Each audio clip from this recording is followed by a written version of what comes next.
On March the 26th, 2006, to the excitement of 2000s tweens everywhere, the musical sitcom Hannah Montana first premiered on the Disney Channel. The series explored the fictional teenager Miley Stewart, whose one-hit wonder father pressures her into becoming a massively famous singer. But with an extra caveat. Miley is allowed to maintain a secret identity, hiding behind a blonde wig while on stage, while in the real world attending a completely normal middle school and experiencing everyday teenage drama. She thus maintains, in her own words, the best of both worlds, being able to live out the fantasy of being a superstar while still retaining a level of privacy, which gives her a relatively normal childhood during off hours. After Hannah Montana premiered, it became a staple of children's television, being widely recognized and known in pop culture even in the adult world. And eventually, something happened that I'm not sure anyone really expected. Miley Cyrus became an actual charting musician, partially elevated by the TV show pushing the narrative that she was an incredibly talented performer. Sadly for Cyrus, however, she would not be rewarded the same luxuries as her TV counterpart, as children and adults around the world became totally obsessed with both her public and private life, as if a separation was not necessary. But to the Disney Channel, that didn't really matter. What truly mattered was the massive amount of money that was quickly brought in once Cyrus's fame reached an equilibrium to her blonde-haired equivalent. When Cyrus sold well, Hannah sold well, and that meant residuals for albums, merchandise, DVDs, and of course, TV ratings. And at some stage, Disney seemed to stop and sort of ask, wait, can we just keep doing this? And so the network then created Sunny with a Chance and Wizards of Waverly Place, both teen comedies starring young actors, which eventually revealed the shocking twist that these teens could also sing? And soon enough, Selena Gomez and Demi Lovato were also elevated to a kind of mainstream musical audience, and partially because they had been featured in TV shows which actively advertised that they were musicians and could sing. A licensing deal with the Jonas Brothers continued this trend, with Jonas and the Camp Rock films promoting the careers of these stars while also sending residuals back towards the company. And as Disney Channel raked in the cash, there was this feeling over at Nickelodeon that someone was jealous. Starting around the same time, Nick would also sporadically try and push their sitcom stars into becoming mainstream pop artists, with Drake Bell, Miranda Cosgrove, and Jeanette McCurdy all being examples of this. However, these experiments ended up failing for the most part, and one could argue that the reason was that none of these shows were about the performing arts.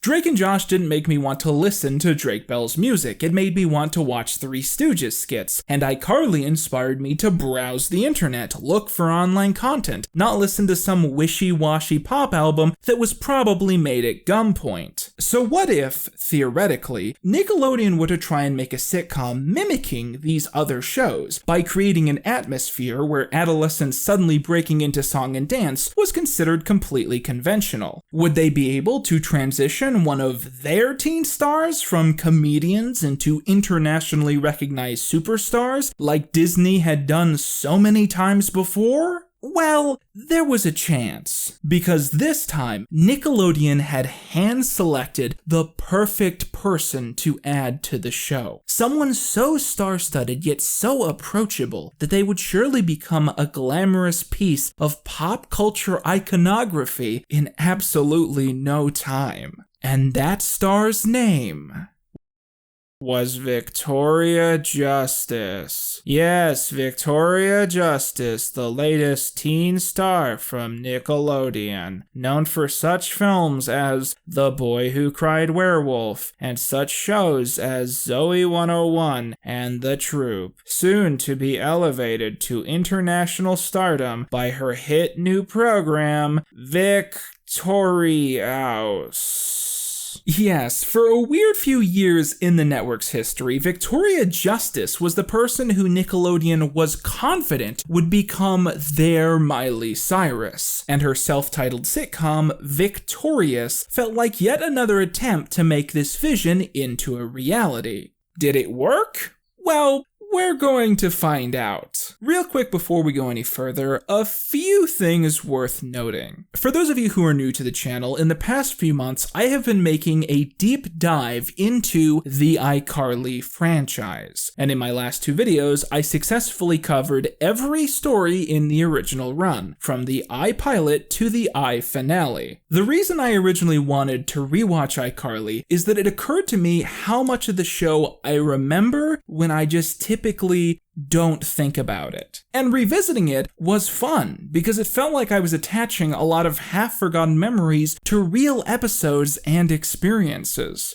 Victorious is going to be the direct opposite, because despite the fact that I did watch Victorious, especially during reruns whenever nothing else was on, I remember almost nothing about this show. And obviously, this is something I have to fix if I'm going to watch Sam and Cat, the next piece of iCarly history, which was not only an iCarly revival, but a Victorious one as well. I wanted to make this clear before we start this because it's important to point out that there was kind of a bias to my last two videos, a kind of listless nostalgia, and that's going to be completely missing from here on out. So expect a lot less, oh, I remember watching this, and a lot more, what is this? Who made this? Why am I watching this? But I want to clarify, I am going into this with a completely open mind. I might end up hating Victorious, but I also might end up loving it. However, no matter what opinions I end up holding, even if I end up loving this show and I praise it to the high heavens, I know for a fact that this video is going to be titled,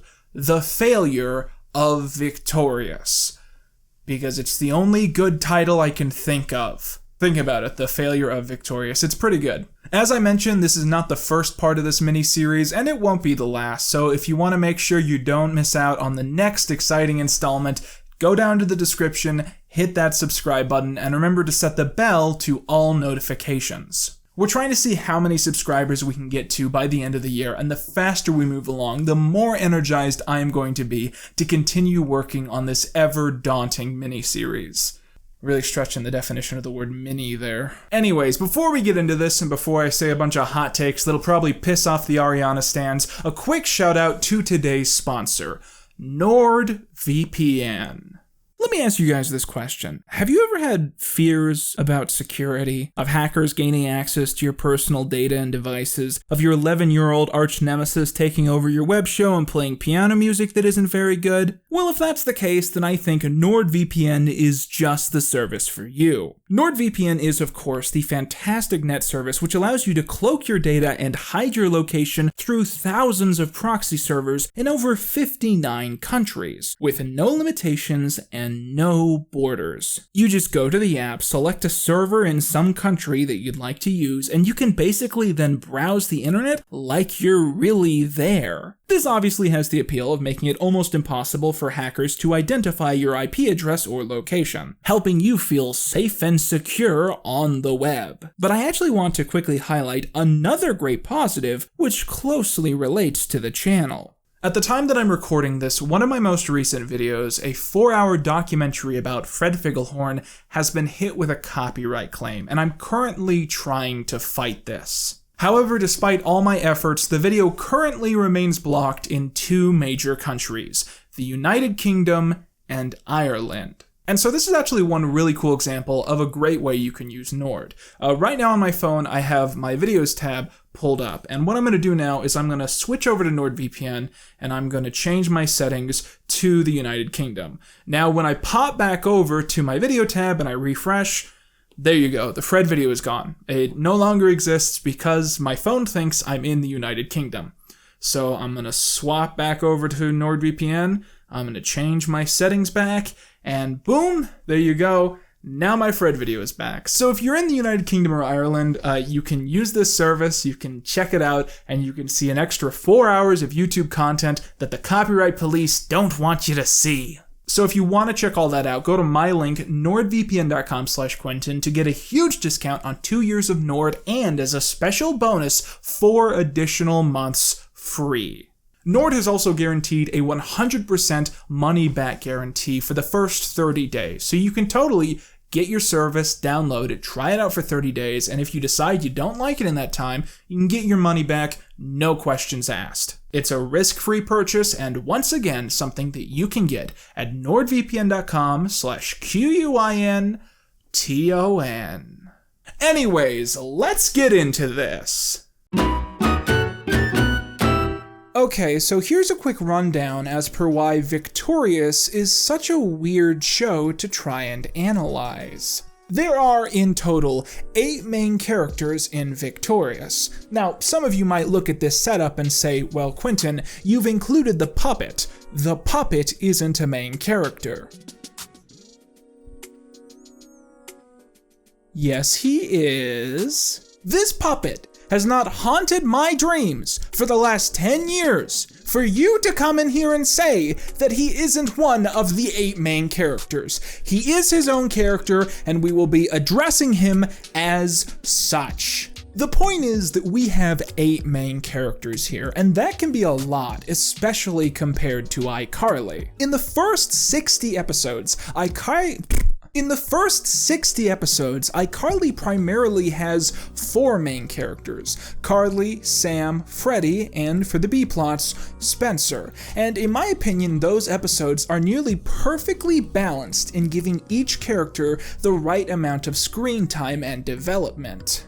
And meanwhile, Victorious also has around 60 episodes, but has twice as many characters. But in a way, maybe I'm just kind of spoiled. Maybe this isn't that weird of a thing. I mean, look at Head of the Class. Head of the Class is a classic 1980s sitcom that has a bunch of the same tropes and kind of led the way for shows like this. And that show has 9 main characters.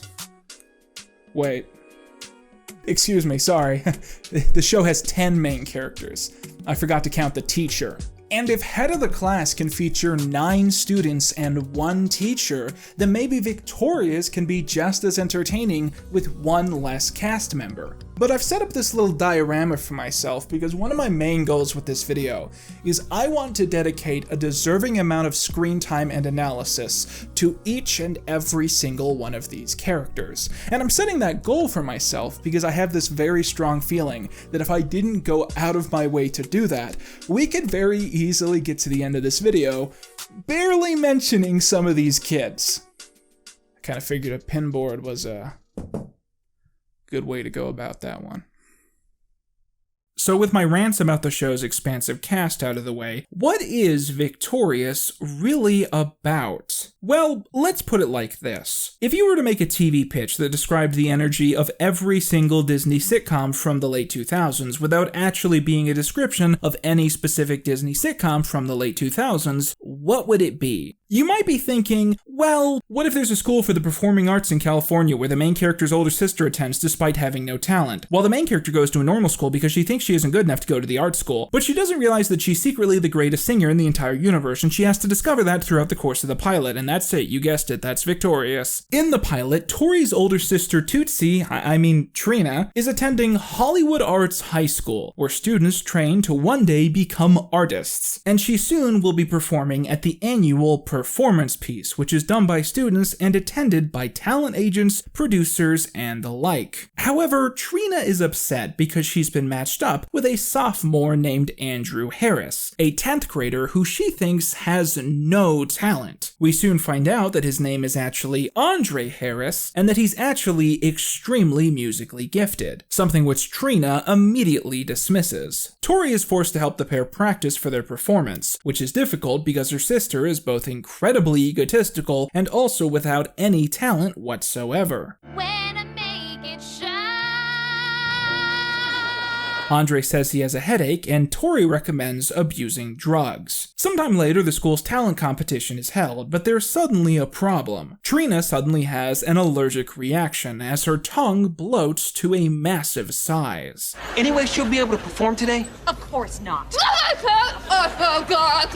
But Andre suddenly has an idea. Tori knows the song and performance inside and out, having assisted in every step of the way, meaning she can take over the performance with ease. Tori protests this, saying that she's absolutely not worthy of doing this before she's thrown on stage, and of course does an unreasonably great job for someone who supposedly never sang in front of another human being in their entire life. iCarly and Victorious are very different, but they do both have one pretty common theme, and that's that they're both fame bait. The only difference is that iCarly is about internet fame and Victorious is about real fame. The song that Tori sings here, which later becomes the theme song, is about how if you fantasize about becoming famous, you'll be able to prove everyone wrong and make it if you just let go of yourself and live in the moment. Originally, I wanted to play a clip of Tori singing this song, to prove my point. But it turns out it's very, very difficult to play any music from this show without immediately getting copy striked. So instead, I'm just gonna read the lyrics out, and hopefully that'll be enough to make you understand the point I'm trying to make. You don't have to be afraid to put your dream in action. You're never gonna fade, you'll be the main attraction. Not a fantasy, just remember me when it turns out right. 'Cause you know that if you live in your imagination, tomorrow you'll be everybody's fascination. In my victory, just remember me when I make it shine. There you go. Not only is Tori supposed to be incredibly gifted, she's supposed to be you. You are the secretly gifted child who lives in their head but can live out their dreams if you just believe in yourself and buy Nickelodeon merchandise and oh fuck, there's the puppet! The performance goes over very well, and they try to convince Tori to attend the school. Tori has cold feet, so Andre opens the curtains, asks the crowd if they think she's talented enough. She's embarrassed, the audience says yes, she decides to go. Okay, so let's try to recap everything we know about our established characters so far. Trina is Tori's older sister who is older by 1 year. She is egotistical, self-absorbed, deprecating to others, and lacking in any talent or self-awareness about not being talented. She's basically designed to be extremely annoying and is in the show constantly through the finale. Tori is extremely talented, or as talented as the actor can manage to come across, but has a low self-esteem and a lack of confidence, likely generated from her sister telling her that she's less talented and worthy of attention. Andre is cool, supportive, and seems like a guy that you would like to hang out with. He writes his own music, is very gifted at playing the piano, and I can't think of anything else, but maybe that's all he needs. After this point, we're also introduced to a few characters who we didn't meet in the first half of the pilot. First, there's Kat, a classmate of Tori who is very awkward and ditzy despite being extremely nice. In the first few episodes, Kat is also supposed to be bipolar, as she constantly switches between emotions from sentence to sentence. My name's Kat. Like the animal. What's that supposed to mean? Nothing. I love cats. Me too, they're so cute. They drop this within a few episodes. By the fourth story, she mostly has become a walking personification of Jaden Smith's Twitter account, and as the show goes on, she only becomes less and less coherent. I wonder if mirrors work in outer space. Is it true that sweat and pee are like cousins? Next, we have Jade and Beck. Jade is a kind of cool, bitchy, goth girl with attitude, and Beck is her boyfriend who is attractive if you're 17. I could sit here struggling to describe these two in more words than they deserve, but I think I kinda nailed it there. And finally, we have Robbie Shapiro and his puppet, Rex. Robbie suffers from a personality disorder where he has trouble talking to people, especially girls, and so he often uses his puppet as an alternate personality that he can use to communicate, although the puppet is far from PC and is known to insult the cast and flirt with the girls. Tell your puppet to quit being mean to me! Don't call him a puppet! That's an offensive term! Interestingly, Rex is not actually voiced by the actor playing Robbie. Instead, series writer Jake Farrow dubs the puppet in each and every episode, playing him to have a deep voice and an accented cadence. I was hoping we could be more than friends. You could argue that Rex and Robbie are, in a way, a representation of the Freud psychoanalytic theory, which posits that there are numerous different aspects of our personalities which we strive to strike a balance between. Rex is thus the id, the primitive and instinctual part of the mind that contains sexual and aggressive drives. And Robbie is the superego, the logical moral compass which seems to work in opposition to its counterpart. I told you global warming was bogus. Stop watching Fox News. No, it's fair and balanced. Robbie lacks any sort of ego or balance between these two parts of his mind, and so he seems to allow each part to filter out into two different personalities, and often verbal communication is the only way that information can pass from one side of his brain to the other. Sometimes Rex will figure out a social cue before Robbie, for instance, and can only communicate that information through mockery. However, another way to look at it more literally is that there's actually quite a lack of clarity if this relationship is really one person being personified in two different ways, or if Rex and Robbie are literally two different people and something seemingly supernatural is going on. It's worth noting that if, say, Rex is stuffed into a backpack, his voice does seem to come from the backpack. And I'm sure as we go on that there will be more moments where doubt is brought into question about whether ventriloquism has anything to do with the Rex phenomenon. Well, on Friday at school, I asked Rex if he wanted to see a movie with me on Sunday night. And now it's Sunday night, and Rex says he has other plans! Which I do. However, there is kind of a third side to this that, I gather if you're into Victorious, you're not supposed to say this out loud. And it's something that's kind of subtle if you're a kid, but really, really overt if you're an adult. But it is still kind of ambiguous, so I just want to take a moment here to stop and go ahead and say this out loud so we're all on the same page. Rex is supposed to be black. The joke of this dynamic is clearly that Robbie is this awkward Jewish teenager, and meanwhile the puppet he speaks through is a black caricature. That was a good one, Beck. Lip gloss.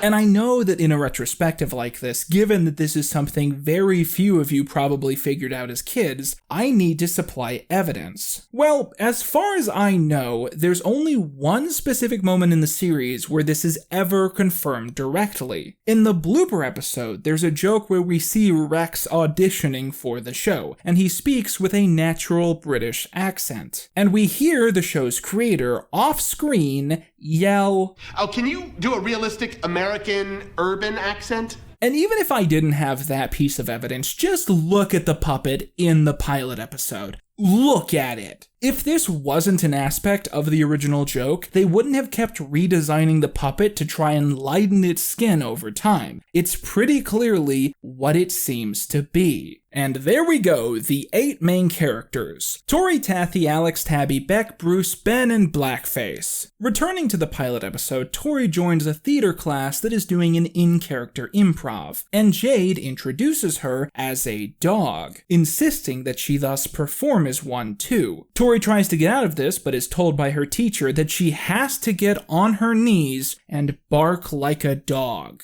Wow, what an organic thing to happen, and not the writer's poorly disguised fetish inserted into this teen sitcom. I'm gonna be saying that sentence a lot in this video. After more bullying from Jade, Tori tries to call her mom to transfer her back to regular school, but Andre tells her to stick with it and that Hollywood Arts really isn't that different from a regular high school. Andre quickly corrects himself and tells Tori that even if the school isn't normal, she isn't normal. She's talented and above the groveling, weak amoebas who dare to stand below her, and thus she deserves to go to the school as much as anyone else there. And so she goes back in the next day, casts Jade in a scene, and by the end, Jade and Tori are having an improv battle that ends with Tori winning. And Tori then uses the improv to make out with Beck, cucking Jade in an act of theater kid revenge. And that was the pilot. Almost nothing they set up here carries over to the rest of the series. One of the characters in this show who turns out to be surprisingly important is Tori's theater teacher, Mr. Psychowitz. Watching Watching iCarly, I got so used to having teachers appear one time and then literally never again, so when I found out that this dude was basically the show's 9th main character, I was a little bit surprised, and I think it's mainly because I didn't anticipate that so much of Victorious was going to be set in a theater class, because the pilot was all about setting up that Tori is an amazing performer, a great singer and dancer, and that Victoria Justice deserves to be a pop star in the real world as well, and then she's in theater class for 57 episodes. I guess it was expensive to have these musical numbers and choreographed sequences and such, so it made a lot more sense to just do those a couple times a season, and then find some wacky teacher to be funny while the show milks 60 episodes out of not showing you the thing that it pitches in its own branding. And do you guys really need to know about every theater class and every school play that they put on in this show? Let's pretend the answer is yes. Starting us off is Season 1, Episode 2, The Bird Scene. In the story, Andre writes a play for the school and wants Tori to be the lead. However, before she can audition for any part in a school production, Tori must first pass The Bird Scene, a monologue that everyone must pass if they want to do a school play. Tori memorizes the piece, does it in front of the class, asks how she did, and is told she failed. Tori tries to ask the rest of the class how to do the scene right, but they say they're forbidden from helping her or giving any tips. Tori continues to try harder and harder to master the monologue before growing so desperate that she handcuffs Kat to the rail and tries to torture the information out of her, before she attempts to seduce Robbie to get him to spill the beans as well. Luckily for Shapiro, his puppet steps in and saves the day, during a moment where it's implied that Rex has genitalia. He's a puppet, he can't pee! You don't know what I got!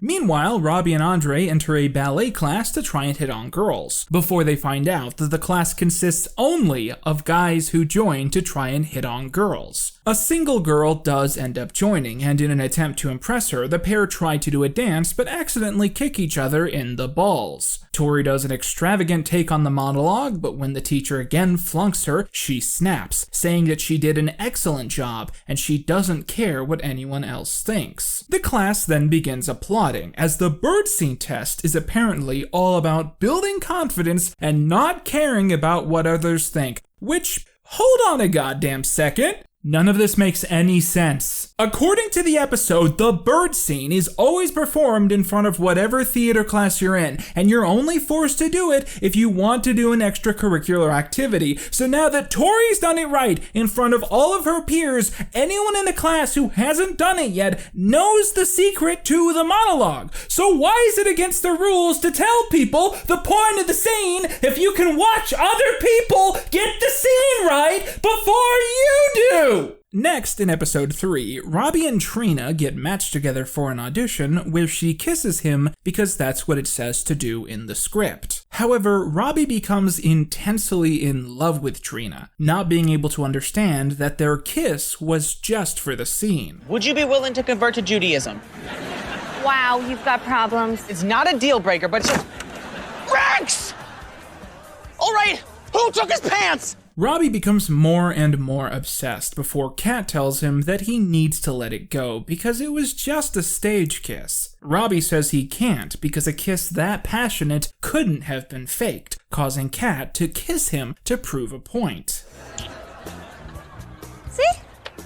I want you to meet my parents. Meanwhile, in Tori's other theater class, they're given a lesson on stage fighting. Fight scenes choreographed to look real. Tori gets matched with Jade and grows fearful that she's going to actually throw real punches in the fight. However, when the fight comes, it seems that Tori is the one that hit Jade, as after her hit lands, Jade appears to be bleeding from the eye and insists that Tori hit her for real. Tori gets in massive trouble for this and is nearly shot by a trigger-happy cop, before we find out that Jade was faking it the whole time, using makeup to make her injuries look real. Shocked that Tori hasn't told anyone the truth, she decides to help with her punishment after school, before they both bail and leave the cop to do it by himself. Okay, so I realized while watching this episode that I actually do remember a lot of this show. I remember a lot of the jokes, a lot of the plot lines, and I even kind of have favorite characters. So going into this, why did I think that I didn't remember anything about the show? Well, as far as I can tell, my brain saved all of my memories associated with this show in a folder labeled Zoe 101. This isn't a joke. There are several episodes in season 1 that I actually strongly remember watching, but I had just convinced myself that these were just super late Zoe 101 episodes. Which says to me that there must be a lot of weird shit brewing in this show if I applied that level of cognitive dissonance to my memories of it. One theory I came up with while watching season 1 is that Trina is basically to the Victorious writers what Lubert was to iCarly. For those of you who didn't watch my last 2 videos, a thesis I came up with there was that the writers of iCarly were so convinced that Lubert would be automatically hated by everyone that they constantly had extremely horrible things happen to him without any sensitivity, solely under the presumption that the viewers at home would be incapable of feeling bad and would only laugh at his pain. In the same sense, I think the writers of Victorious presumed we would find Trina so annoying that we would never look at any situation from her perspective, and never feel bad for anything that happens to her. And this is what makes stories like Season 1, Episode 4 feel so poorly thought out and executed. In the story, Tori is fretting over her sister's upcoming birth week, as Trina is apparently so self-absorbed that she thinks her birth deserves an entire week instead of just one day. Tori frets over this as she has consistently failed in the past to find something good enough for her sister.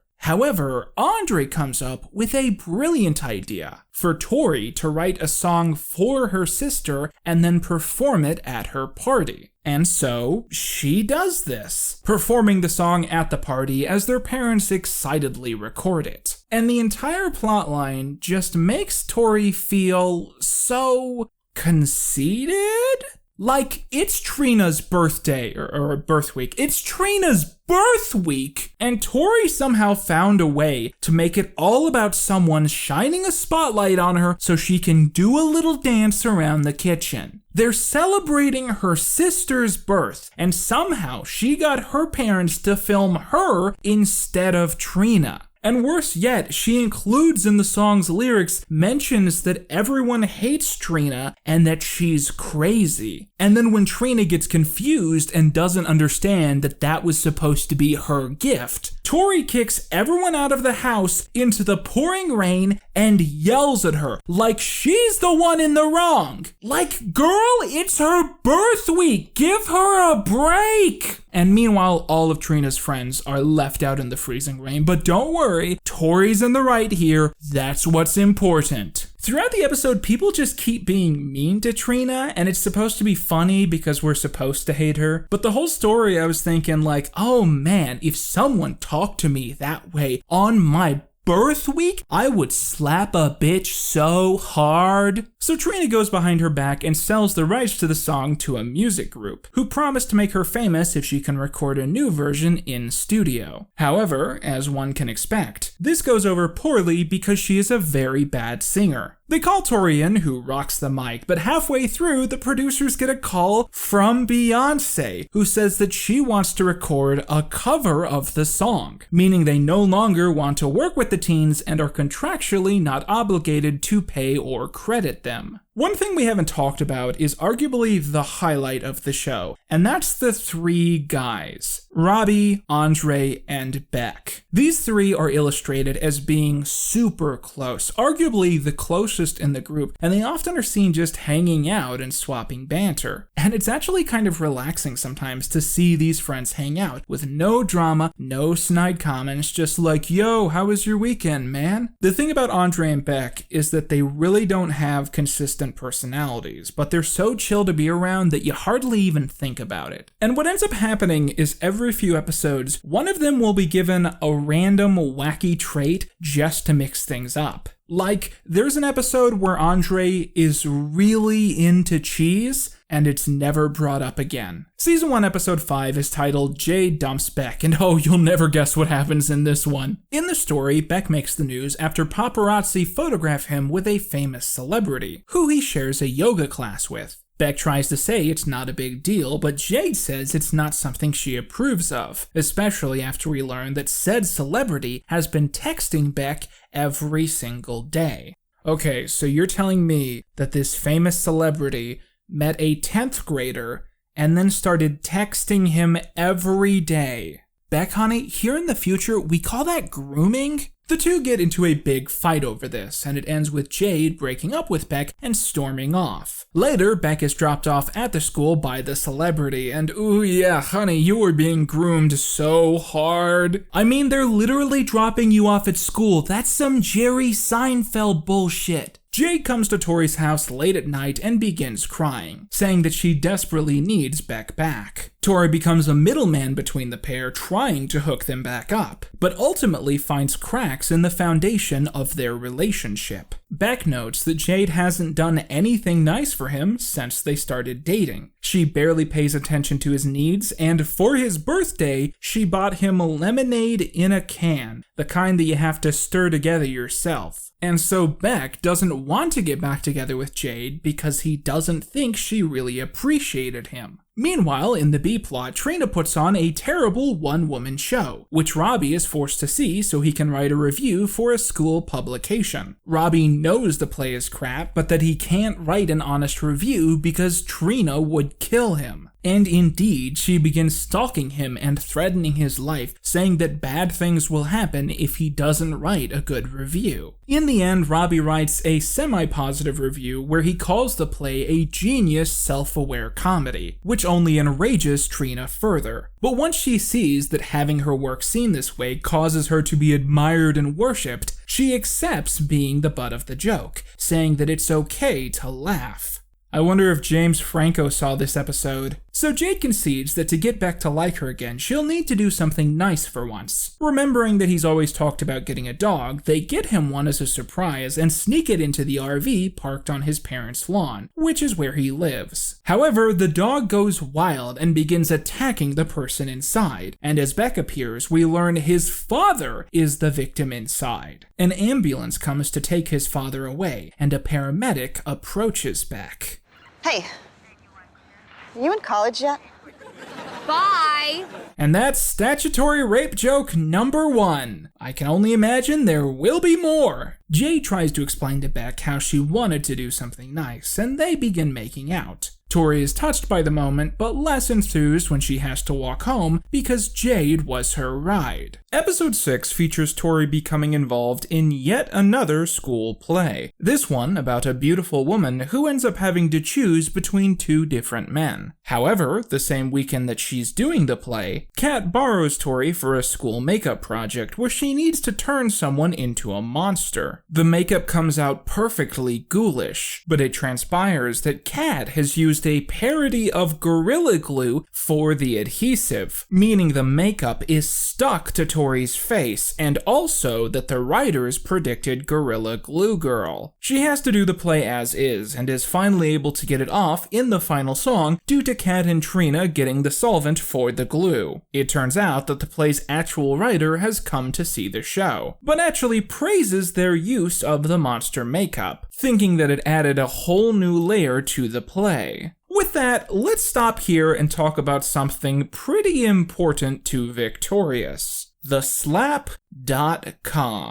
TheSlap.com was the in-universe website promoted within Victorious that was both a real site and served a narrative purpose. Basically a copy of what they had done previously with iCarly. The main way we see it featured is in a series of recurring transition segments wherein Tori will tweet out things going on in her life in between scenes. This sometimes actually gives important context about plot details, and basically the impression we're given is that this this is a satire of Twitter. In fact, in the pilot episode, before Tori joins the school, she is using Twitter, thus seemingly confirming that the Slap.com is meant to be something exclusive to the Hollywood arts. Anyways, in Season 1, Episode 5, we're given direct lore about the website, which seems to confirm this. Here, we learn that the Slap.com was founded after the school's newspaper closed, and the seniors wanted a way to keep it going underground. Thus, as we come to understand here, the Slap.com is meant to be a way for Hollywood arts students to keep up to date with things happening on campus, while also giving students a way to post about drama going on in their lives. In a way, you could almost argue that this actually makes the site an in-universe version of Yik Yak. Does anyone remember that, or am I just old? All of these details are explored thoroughly in Season 1, Episode 7, Robberazzi. I'm actually super excited to get into this one, because as a kid, I remember this easily being my favorite episode of Zoe 101. In the story, Robbie is being threatened with having his video blog taken off the Slap.com after the seniors complain that it's boring and has low traffic. Tori suggests he try and focus on the kids in the school instead of niche topics, and he does just that, making an expose about a zit which has appeared on her face. This grows massively popular, and Robbie begins a drama webcast where he accuses all of his friends of various addictions and problems. This gets worse when he recruits the 9th graders to be his personal paparazzi, constantly patrolling the school and all of LA looking for hidden gossip. His friends force him out of their friend group, saying that they don't want to know him if he's going to continue forcing details about their lives into the public space. But Robbie likes being popular and continues his show. In one very odd sequence, we see that Robbie has posted a hidden camera conversation with Beck and Jade, recorded from the backseat of a car, where it's implied that Beck is trying to convince Jade to have sex. Why not? Because I didn't shower this morning and I had tuna fish for lunch and There's a dude in the back seat! Hey man, what are you doing? What's This wrong is my with you? car. Yeah, You you better blind? run. I'm gonna kill you!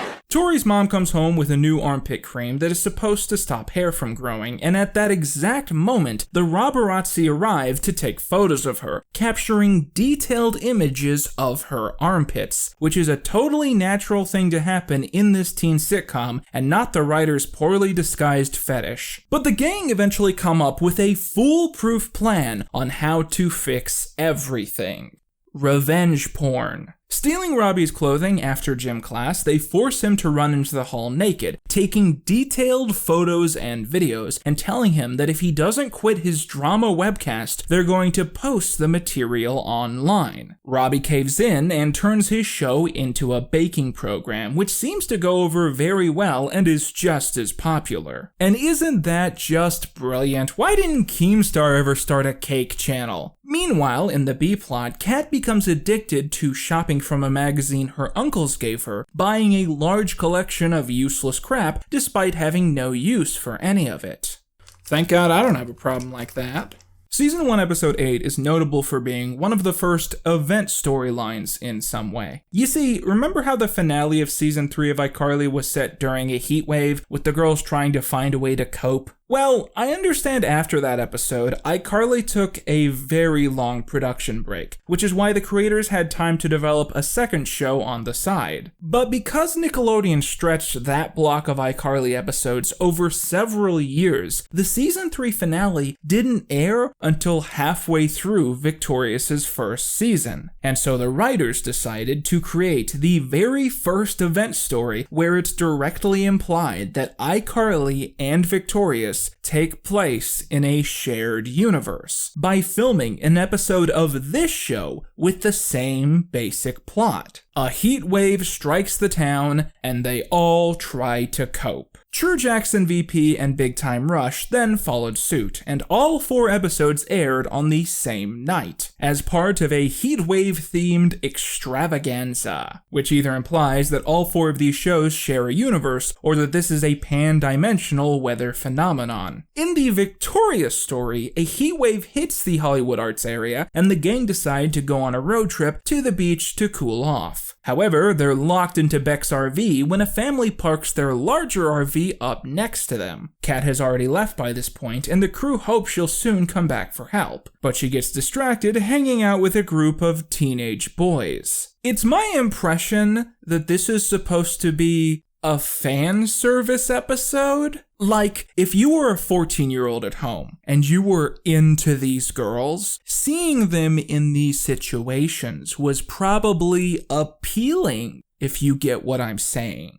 But the thing is, I'm 24, and most of the actors in Victorious were 16 in season 1, so to me these motherfuckers just look like toddlers in tiaras. So I spent most of this episode either being bored or turning away from the screen, because I found a lot of this stuff was just weird and hard to look at. The next episode, Wi-Fi in the Sky, is another bottle episode, and is also incredibly boring. Tori and her friends have to write a script for a 3rd theater class, which is distinct and separate from the other 2 theater classes she's in. But because her plane is late flying into LA, she starts a video call so she can work on it while she's airborne. But constant distractions intervene. Look! I'm in a kaleidoscope! Oh, how does she do that? Look! Now I'm a cherry pie! I'm Pie Girl! Hijinks ensue when we find out that Perez Hilton is on the plane, and he then has a cameo in the episode. Were there really kids in 2010 who knew who Perez Hilton is? I'm in the future, and I had to Google him. And boy is this quite the Wikipedia article. On June 13th, 2010, Perez Hilton posted an upskirt photo of a 17-year-old Miley Cyrus to Twitter, and 44 days later, he was on a Nickelodeon sitcom. What a fun time. In the next episode, we find out that Beck has managed to be cast as a waiter in a movie starring Melinda Murray, a famous actress. He invites his friends at school to join his scene as extras, but after Melinda claims that Beck got his line wrong, Tori points out that he actually got it right, and she fires both of them from the movie for speaking back to her. Tori feels horrible about getting Beck fired from such a big movie and sneaks back in the next day to try and convince Melinda to change her mind, although she initially speaks to her stunt double by mistake. So, what's your name? I'm 16. Later.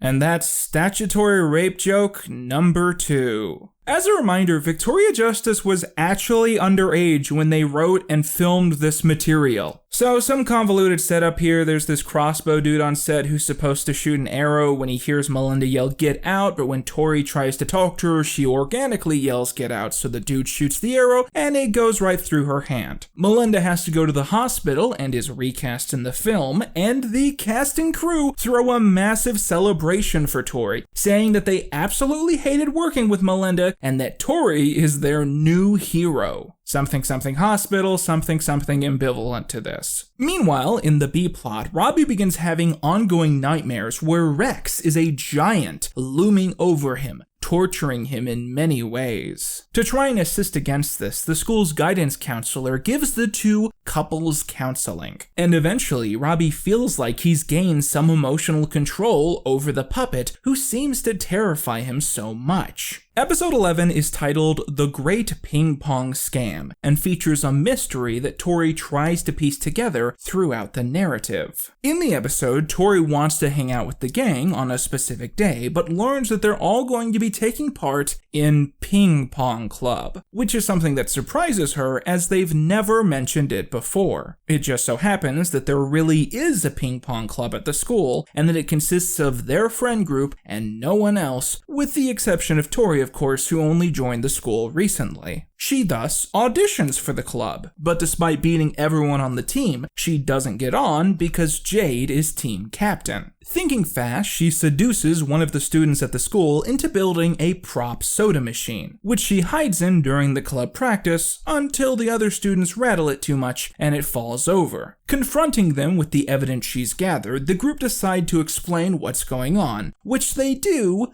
via flashback. 2 years ago, which, wow, 3 words in, and already this shit doesn't make sense. You guys are in the 10th grade. 2 years ago, you went to a different school. My God, were they just not keeping a lore Bible?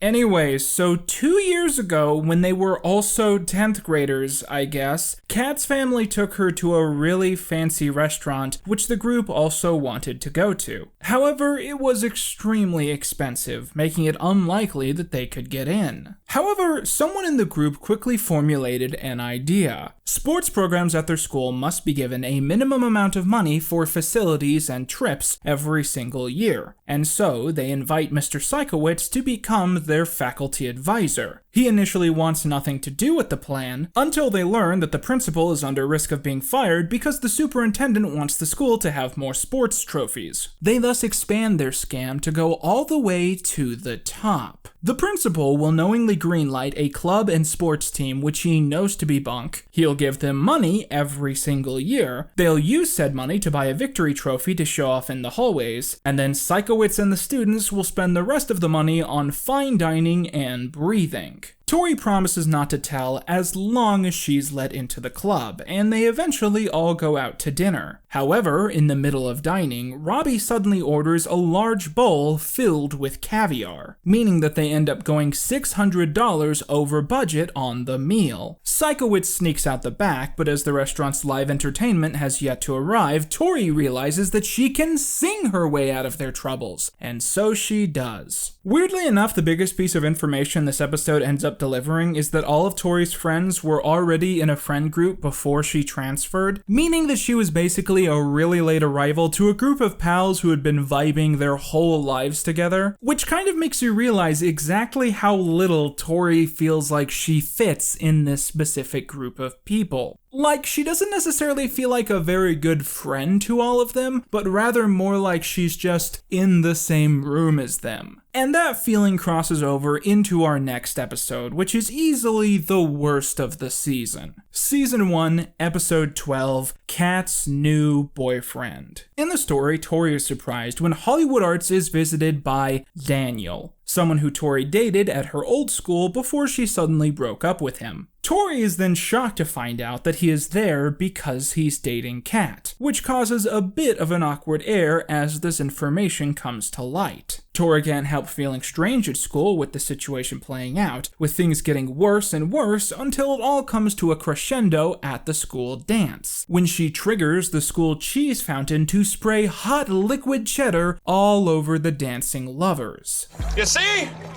This is what happens when you mix teenagers and hot cheese. Tori tries to find the couple later and apologize, but while Kat is in the bathroom cleaning up, Tori and Daniel begin making out, causing a dramatic situation when Kat catches them in the act. And immediately, isn't this like a little bit too much? Look, I'm used to these kinds of situations playing out in teen sitcoms, disagreements between friends and wacky sitcom antics, but I'm not used to the comedic relief character having her boyfriend cheat on her with the main character. And the worst part is that they never really truly justify this. Tori says she's sorry and Kat punches her in the nose, but it never gets to the point where you truly believe that Tori has changed as a person. In her apology, Tori claims that she did what she did because she must still have feelings for Daniel. But in the actual text of the episode, this isn't the impression left behind at all. In every scene we're shown, Tori gives off total ambivalence towards Daniel as a person, not missing him at all or even being happy that he's at the school. She only starts to show emotions when she sees that Daniel and Kat are happy together, because she and Daniel were never happy. This is basically Tori's ego playing out on a loudspeaker throughout the entire episode. In one scene, she's shown growing jealous because Daniel enjoys Kat's brownies, noting that he never liked her brownies when they were dating. I'm sure that's an innuendo somehow, but the point is that her frustration with her ex dating Kat doesn't lay in any repressed feelings for him, but in the fact that she isn't the person being focused on. She's the main attraction. She's the main character. So why aren't people acting like it? And this is a theme we've seen time and time again on the show. It's the reason she became obsessed with the fact that she was the only person not in the ping pong club, and why she thought a good birth week present for her sister was a private concert where she's the center of attention. And what makes these episodes frustrating is that clearly this was a purposeful part of Tori's characterization. It's arguably her most defining trait. But for some reason, having her recognize this fault out loud is just completely against the will of the writers. So you have these episodes where Tori is an absolutely horrible person, then she shrugs, says, "Well, I wish I knew why I did that," and the credits roll. And I think episode 13 is the first story that so clearly represents how this issue lies not only with the characters in the show, but also the writers in the real world. Episode 13 is twice as long as all of the other episodes, which means that it has twice the problems, twice the weird moments, and most importantly, twice the insecurity. That is the word to describe what this show suffers from. Victorious is an insecure show. It is a program that from episode 1 was not confident in its own premise, and the strange quirks of this story represent that so clearly. The episode starts off with Trina answering Tori's phone while she's in the shower. Trina finds out the caller is a cute boy from school wanting to ask Tori out on a date that Friday, but Trina says that Tori is busy and suggests he go with her instead. When Tori gets out of the shower and is told what happened, the two get into a massive fight until their father says that neither of them are going to be going out, as Trina will be getting her wisdom teeth removed and will be in intense pain. He adds that Tori will be watching over her, as both of their parents will be on vacation while Trina is recovering. Now, this is actually a funny episode for me, because I actually had my wisdom teeth out, I think about 6 or 7 years ago, and to me, it's like it was yesterday. One thing I remember really specifically is they put me on this gas, obviously, that's what they do. They put me on this gas, they hooked this thing up to my mouth, and I remember being really worried about the logistics of having to be fed this gas while also the surgery is like inside my mouth. So I was like, what if it doesn't work? What if I run out? And so I was just thinking about all that while they were feeding me this stuff. And then it all goes gray and blurry. And then I wake up, right? And I turn to the doctor. And the very first thing I say to him is, "Hey, so when are we gonna do this? You gotta get my wisdom teeth out. Can you take my teeth out?"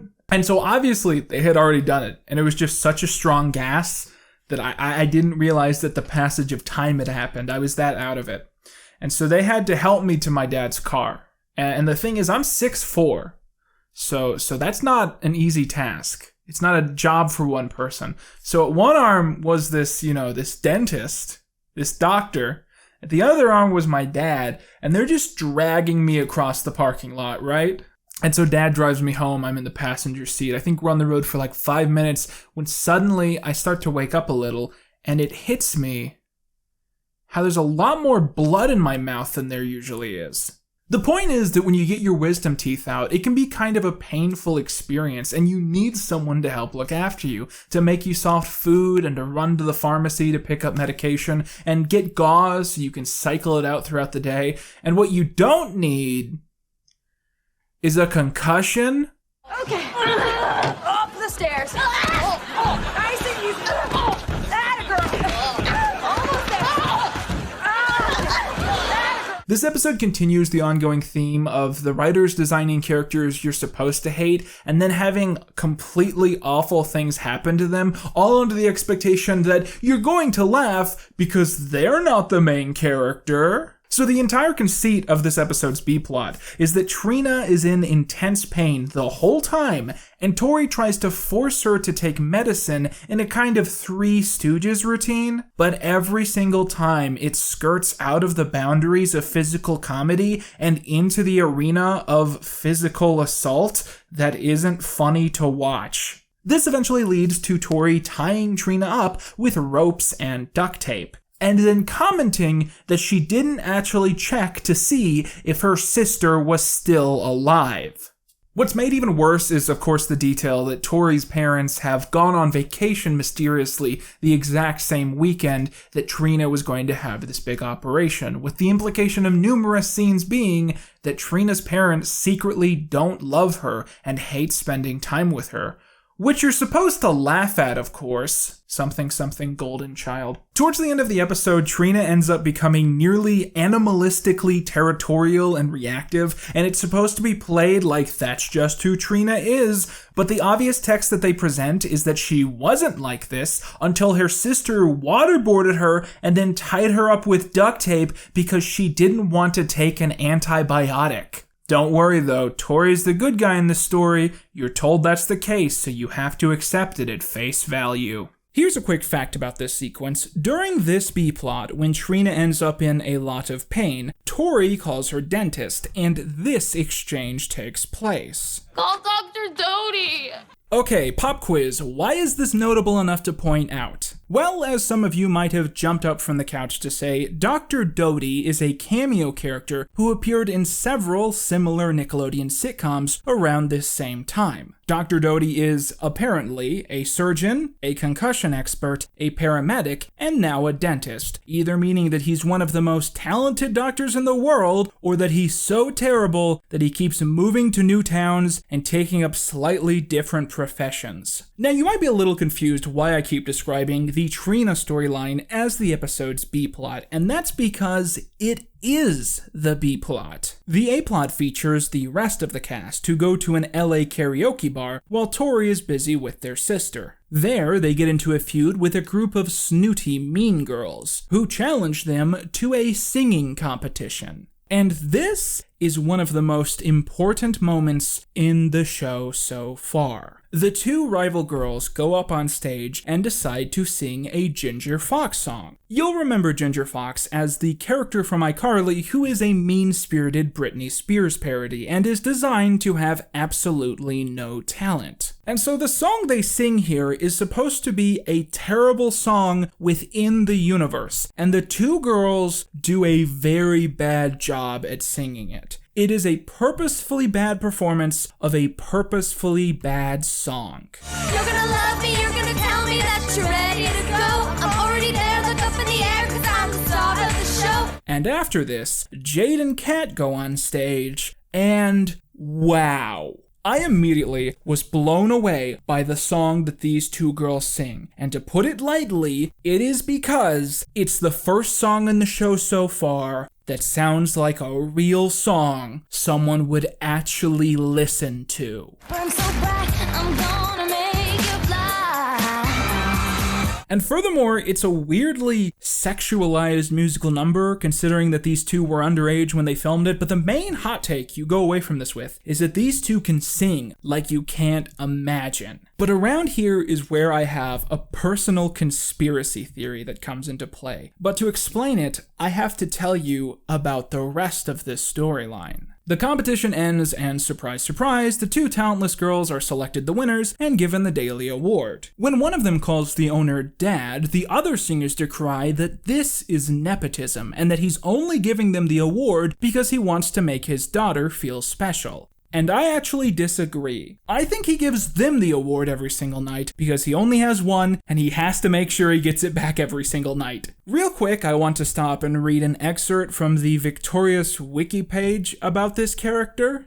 Personality. Haley seems to be a fan of Ginger Fox, as she and her friend Tara perform 2 songs by her. Number 1 and Hate Me Love Me. It is unknown whether she really loves her father or just likes him because he always lets her win his karaoke competitions. What the fuck, dude? The group are banned from singing at the bar in the future and go home angry that they were delivered such a disservice. However, they come up with a plan and invite Tori along for the ride. The next night, they challenge the girls, saying that anyone in the bar could beat them in an honest competition, and they allow them to pick any girl to sing against. They happen to have Tori dressed up in a potentially offensive disguise, and they end up picking her. And boom, she takes it all off on stage to reveal that she's actually a good singer and is attractive if you're 17. And of course, she wins the competition.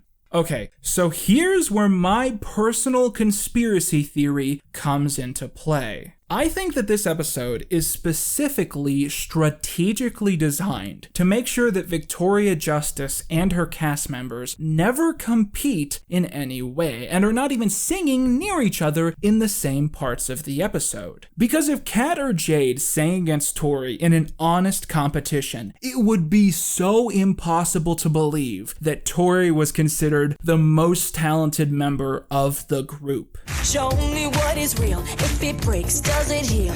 Open up your ear. Why you think that I'm here? 'Cause you're the shade and I'm the sunshine.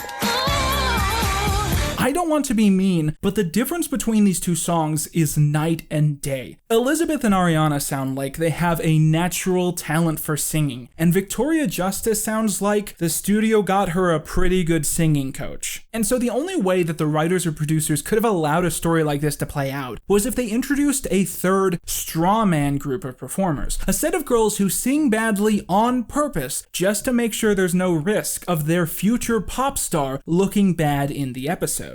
The show lacks so much confidence about Victoria Justice actually being a potential star that they rig the competition so badly that the girls she sings against aren't even allowed to use their real singing voices. And I wonder honestly if we'll ever get to a point where Tori is put up against a real performer, or if the show will continue to be too insecure to pull something like that off. The next episode is Season 1, Episode 14, Rex Dies, and boy, you'll never guess what happens in this one. While rehearsing for yet another play directed by Mr. Sikowitz, Tori is put in charge of a wind machine that both sucks and blows. Robbie leaves Rex on set for a moment, only for Tori to accidentally put the machine on suck when it should be blow, leading to Rex being pulled inside, causing the class to react as if they've just seen one of their classmates die in front of their very own eyes. Tori tries to retrieve Rex and oh fuck! Sorry, I know that Rex is kind of racist and we've all agreed that we're not fond of him, but I'm just so used to him being a cast member that I'm just shocked that they show him in this state. His head broken open with one eye lazily dangling down by a strand of puppet cartilage. It really does hit you the first time that you see it.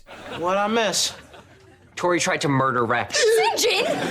As Robbie and Andre are in the play and have to go on stage, everyone else in the gang agree to take him to the hospital at the request of Robbie. Once they're in the hallway, however, they regroup and argue over what they should actually do, as they all concede that Rex is simply a delusion of Robbie that he hasn't let go of despite being 16. Jade says that Rex dying is the best thing that could happen to Robbie, as it would finally allow him to be a normal teenage boy. And so, they all plan a devious escapade. They go to the hospital and explain to one of the doctors that they want him to hook Rex up to a fake IV and then convince Robbie that he's actually dead. Remember what I said in one of my last videos about these shows feeling like someone watched It's Always Sunny and didn't get the joke? This episode is a great example. Everything in this story feels like something that the Patty's Pub gang would get up to.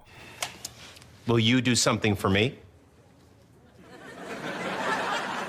And that's statutory rape joke number 3. But no, it turns out that the doctor doesn't want that Kind of. We discover he has a son who is kind of a loser, and he wants Tori to go on a date with him in order to help his self-esteem. When she sees a photo of him, she reels, but agrees to do it in order to help Robbie. Meanwhile, Kat is speaking to a receptionist and accidentally leads her to believe that she is mentally deranged, causing her to be locked up in a white room with foam boxes to help stop her from hurting herself. She's also put in what appears to be booty scrubs, because of course she is. They never resolve this storyline. Moving on. Robbie soon finishes the play and heads to the hospital, and Beck retrieves the doctor. I was trying to stop that man from choking. Yeah, this is really important. Again, I can't just not point out how much this reads like Always Sunny to me. Couldn't you just see this being a Charlie episode? Like Charlie gets addicted to a puppet, so Dennis kills it and they convince the doctor to do a fake death scene, actively stopping him from saving people who are dying? But in this show, the characters aren't the bad guys, and their egotism is portrayed as a justified aspect of the universe because they're just that cool. They do the fake scene, Rex flatlines, and Robbie breaks down sobbing in what is an amazingly good performance that really sells you on the tragedy. But Tori, realizing how much Rex means to him, turns the machine back on, announcing that Rex is still alive. The group are hesitant, but they eventually accept that this puppet is far from gone.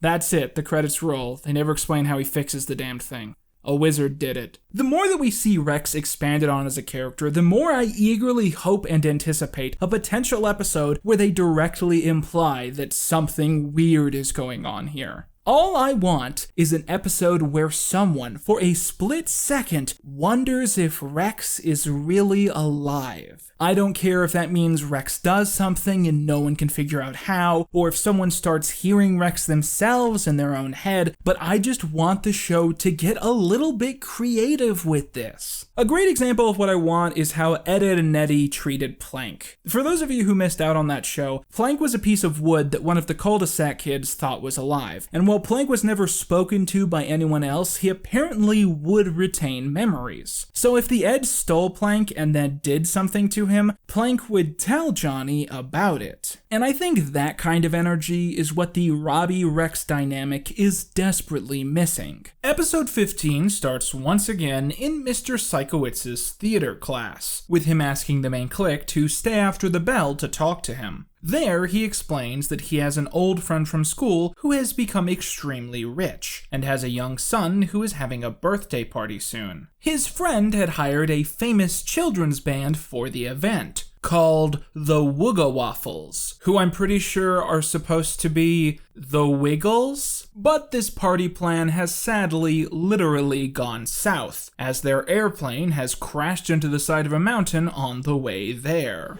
Apparently, the Wagafuffle's private jet crashed. I'm not making this up. There is a running gag in this episode that the Wiggles have died in the exact same way that Buddy Holly did. And the way they describe it, I'm pretty sure that's supposed to be the joke. I heard the Wagafuffle's airplane fell in a mountain. Anyways, his rich friend needs a brand new band for his toddler party, and he suggests the group try and take the opportunity. They say they aren't interested until Sikowitz says that they're going to be paid $1,000, which, holy shit, that's a bad deal. Why do they not recognize that that isn't a good deal? Are they stupid? Can they not do basic math? You're each getting paid $142. If it's not something you want to do, the money really isn't worth it. Anyways, unable to find a calculator, they decide to take the gig, and they each struggle with writing children's music in their own style. It's fun to run, it's fun to play, it's fun to make things out of clay, it's fun to fill your car with gas, it's fun to break things made of glass. This character really is Charlie in every conceivable way. There is a spider, deep in my soul. In the middle of their brainstorming session, Andre gets a call from a record producer who has been trying to sign him up to a label, and he learns that things are looking good and he's likely to get signed. Soon enough, the birthday party comes and the gang prepare to go on stage, as Psychowitz realizes that they haven't picked a name and makes one up on the spot. The Diddly Bops! Oh, come on, that's not even subtle! Someone working on these shows had a bone to pick, I'm telling ya. So the Hollywood Art 7 come out, dressed as different food, and sing a childish song about how cheese is great because cheese goes on all kinds of food.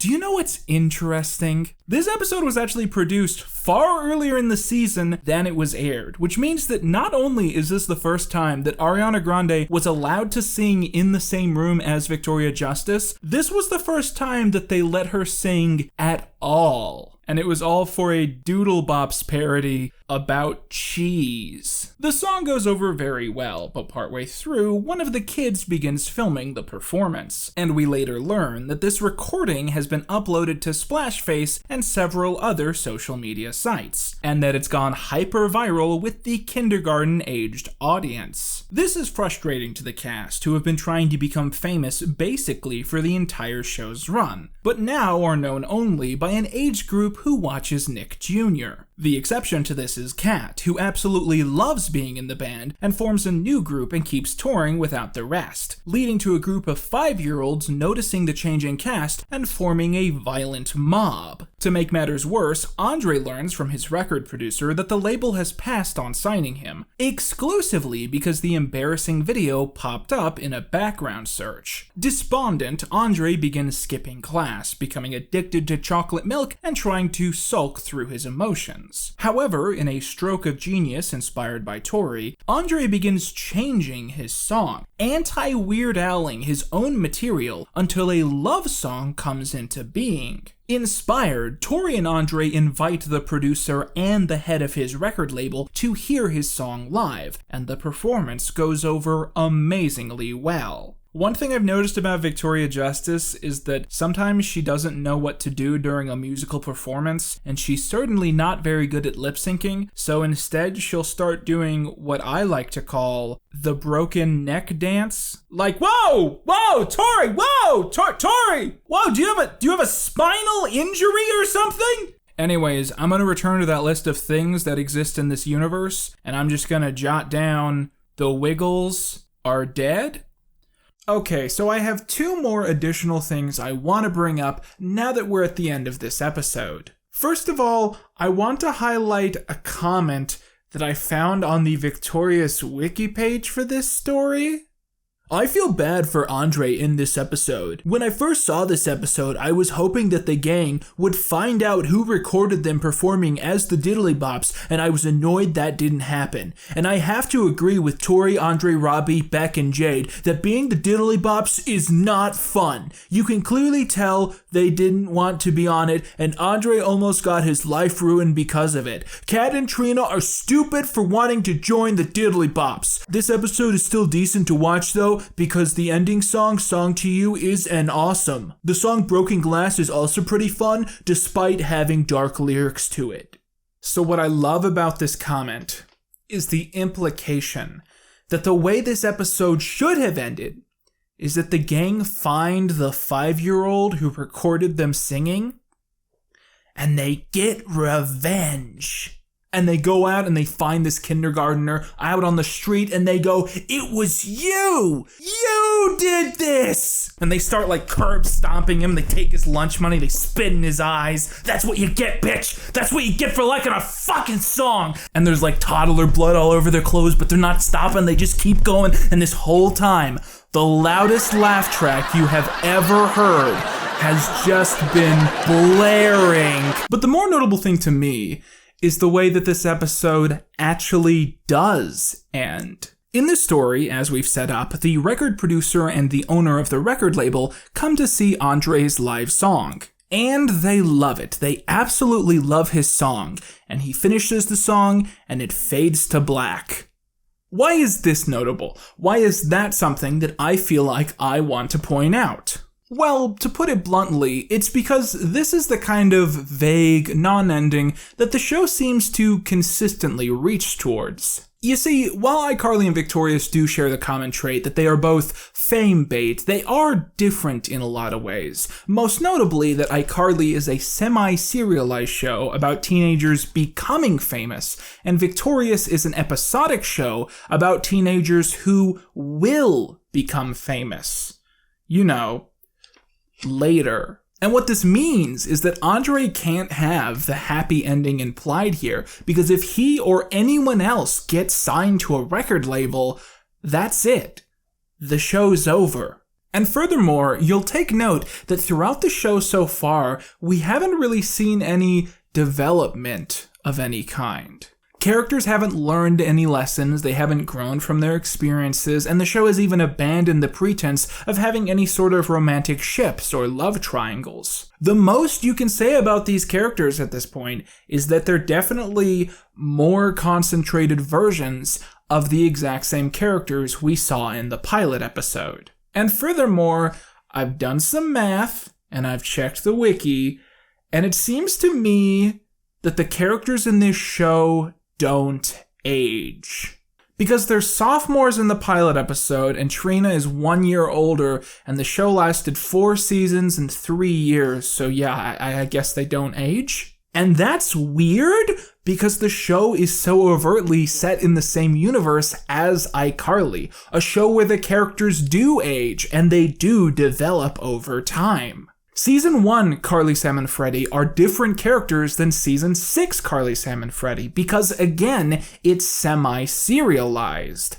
And I'm willing to bet that the versions of the 8 leads that we see in the finale are going to be almost exactly the same as the 8 leads that we know to exist right now. Which makes me kind of question if analyzing this show episode by episode has actually been a mistake, because I don't think we're going to see a lot of storylines or overarching continuity by the end. But it's fun, right? I'm having a good time. Anyways, let's move on to Season 1, Episode 16, Walk Star.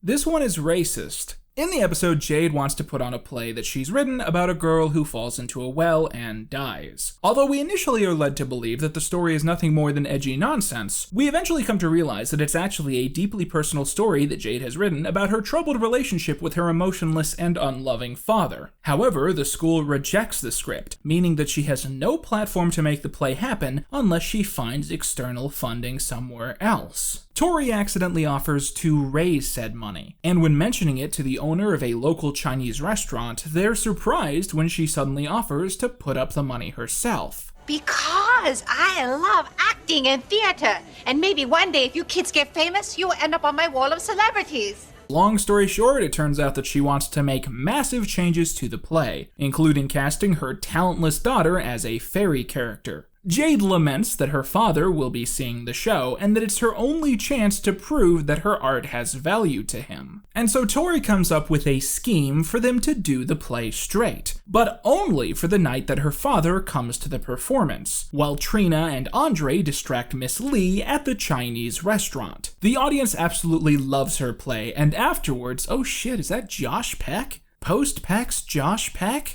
Anyways, her dad says it's brilliant, and Jade finally acts like Tori is her friend, who has done something truly kind for her. It's too bad these characters are incapable of retaining memories. Episode 17 is a parody of a trend in the 2010s that we've talked about a lot on this channel. The sudden emergence of sensational reality shows done exclusively to punish American writers for striking a few years before. In the story, a new reality show comes to Hollywood Arts to film new material, and afterwards the entire school ends up auditioning. During Beck's audition, one of the assistants on the show suddenly blurts out, "Are you dating anyone?" And that's statutory rape joke number...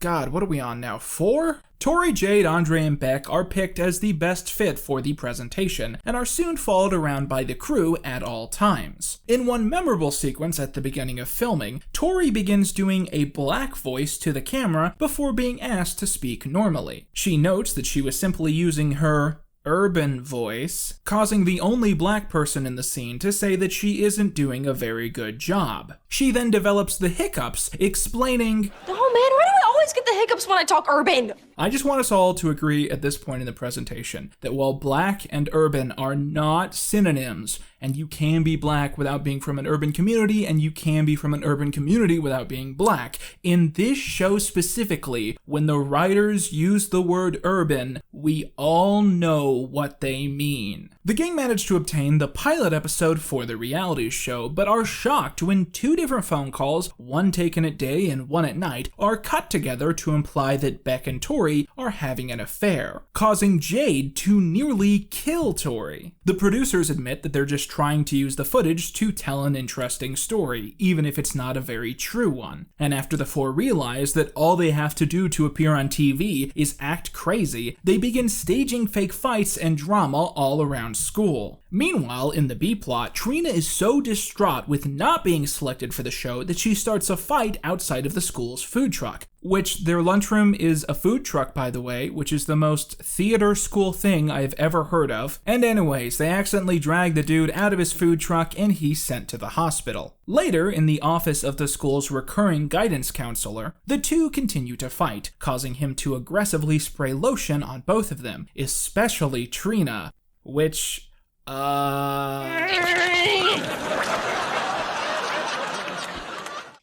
I wish I could remember the name of the guy that made these shows. People warned me that this show was going to be filled with weird innuendos, but I think this is easily the worst one so far. Anyways, as punishment, the 2 are put in charge of running the school's food truck. Robbie continues to yell, "No, I'm not Andy Samberg," at the customers, which made sense at the time. Trina deep fries Rex's foot, the rest of the segment is boring. Back in the A-plot, Tori and Jade are finally getting along in trying to think of crazy things to do on camera to make it seem like they aren't getting along. Eventually, they come up with an idea. Tori notes that they should start a fake beef with the school's janitor, who is actually very nice, as she notes that he gave all of the girls chocolate mops for Valentine's Day. Jade says that she never got a mop, causing Tori to realize that she was the only person to get a gift on Valentine's Day from this member of the school faculty, leading to her bragging that she must be liked the most. And I guess that's statutory rape joke number 5. Anyways, Jade has a friend drop a junker car off in the parking lot so they can trash it, and say on camera that it's the janitor's car that they're destroying. However, partway through this, it turns out the car they're trashing actually belongs to the injured food truck driver. The school's guidance counselor, enraged by what's happened, kicks the film crew off at the school. The camera crew decide to scrap all of the material they've filmed so far, and Tori and Jade are forced to carry the food truck worker home in a wheelbarrow, as they sing a song for their personal pleasure. The second time that Jade has been allowed to sing with Tori, and once again, entirely as a joke. Season 1, episode 18 starts off in the 4th theater class that these kids are in. I'm sorry, does this school even have core curriculums? Because every time we see a new class or a new teacher, it's another theater class. There is no way that you can go to this school and have any college take you seriously.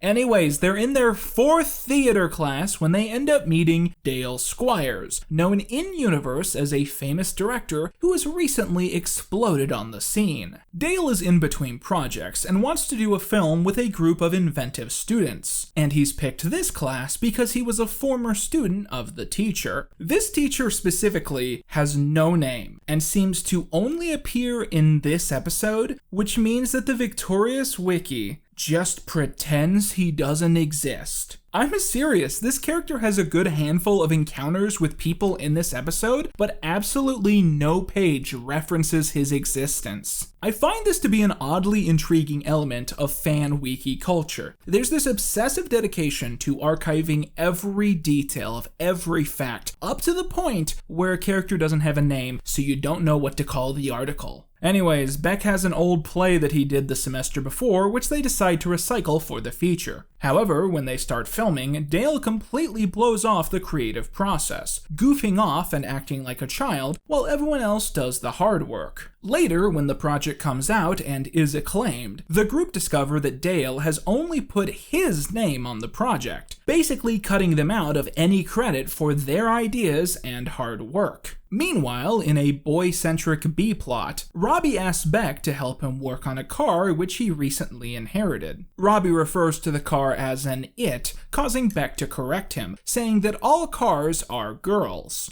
There she is. Oh, right. Cars are called she. Not just cars. Not just cars? Also boats, airplanes. My Uncle Barbara.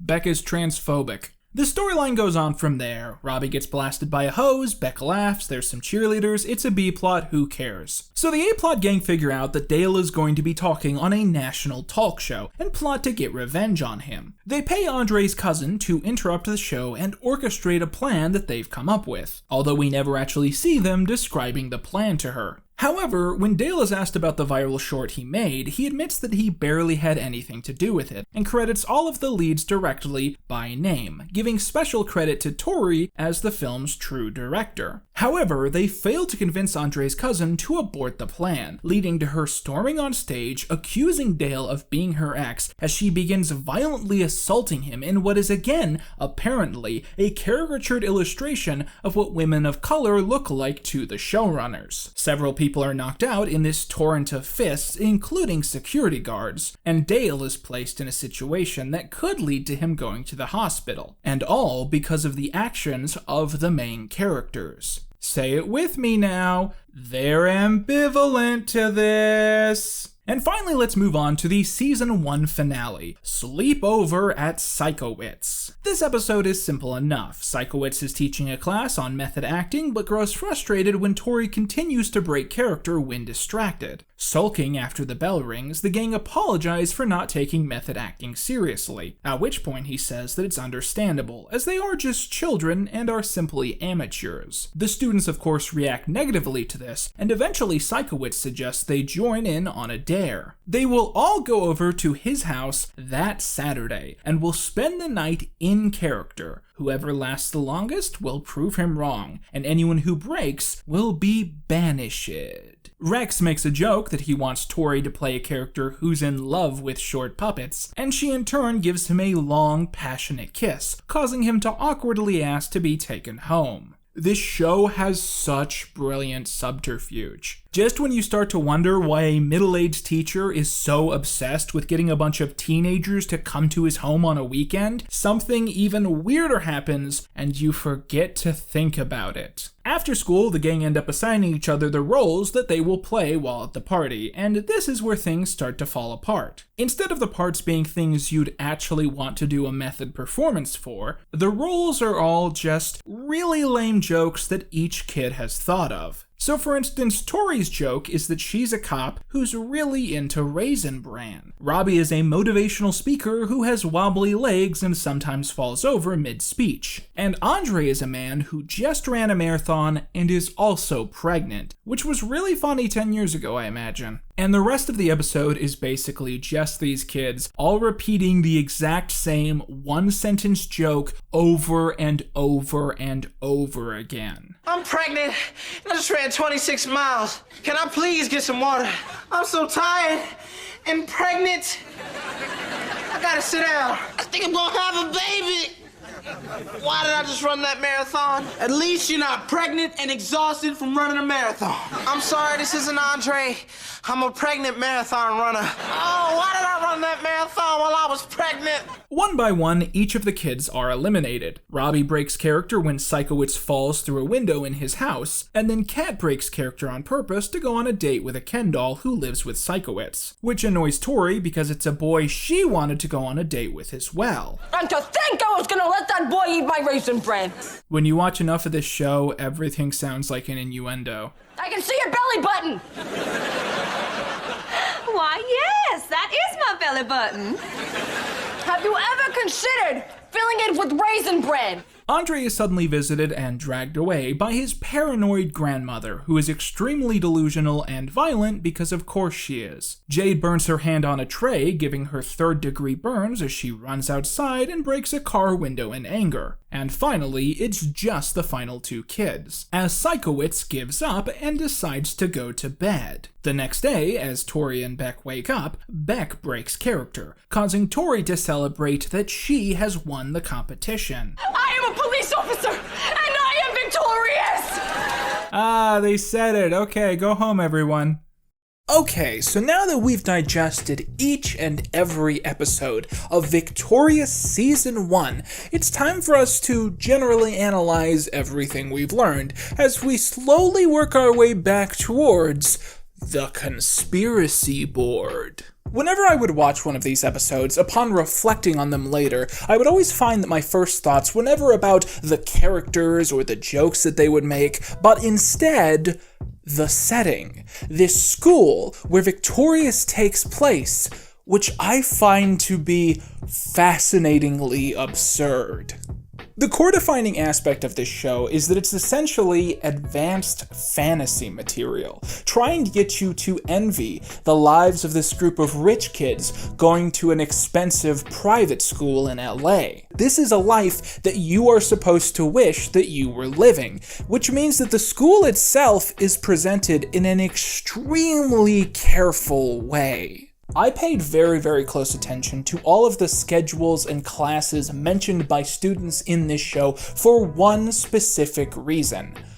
I wanted to know if any of these kids take real classes. Art high schools exist. They are real, but if you go to one, you're still gonna have a science teacher, you're still gonna have a math teacher, because there are still required core curriculums. I'd say the closest we get, for the most part, is there's an episode where some of the characters mention that they're trying to get out of a gym class. The school apparently has a gym class, but there are alternative courses you can take which count as gym credits. So some of the characters in the show are taking a dance class, and two of the characters in the show end up taking a ballerina class. But as far as I can tell, outside of that, there's only one character in this show so far who is illustrated taking a real non-theater class.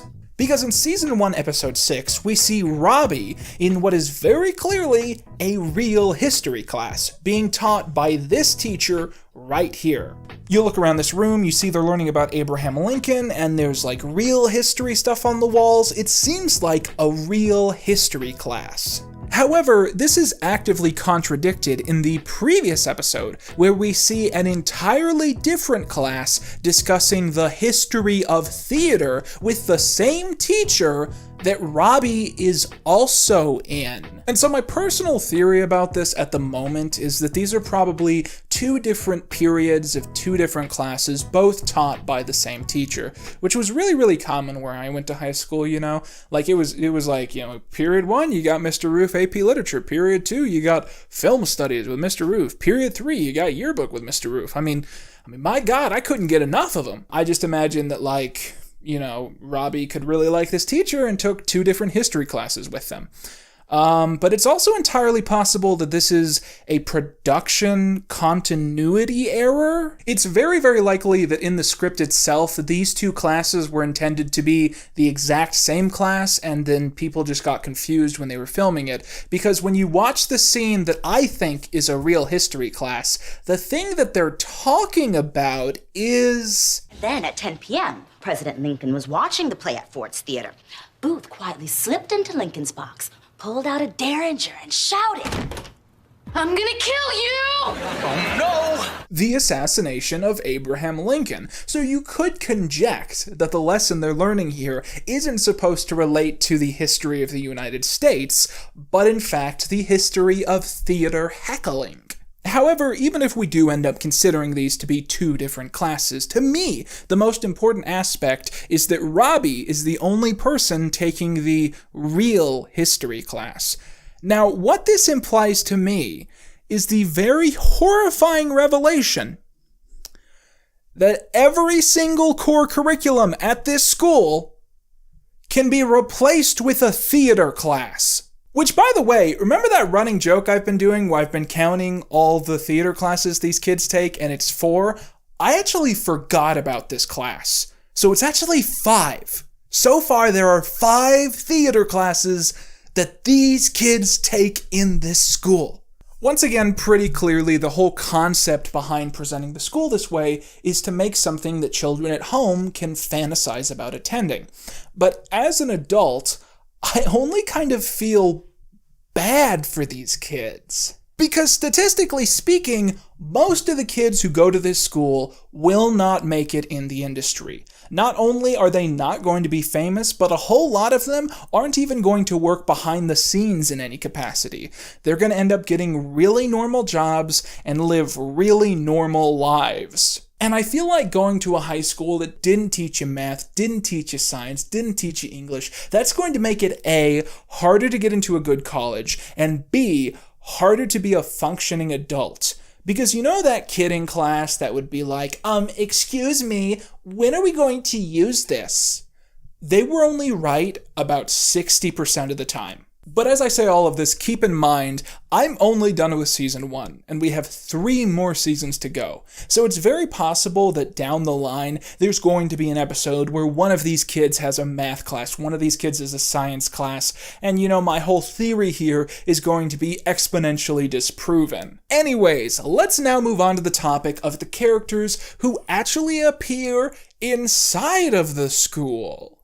I want to start the section off, paradoxically, by talking about some of the characters who get the least amount of screen time in the show. Because in a shocking twist, the secondary cast ends up being equally as important as the main cast in several of these episodes.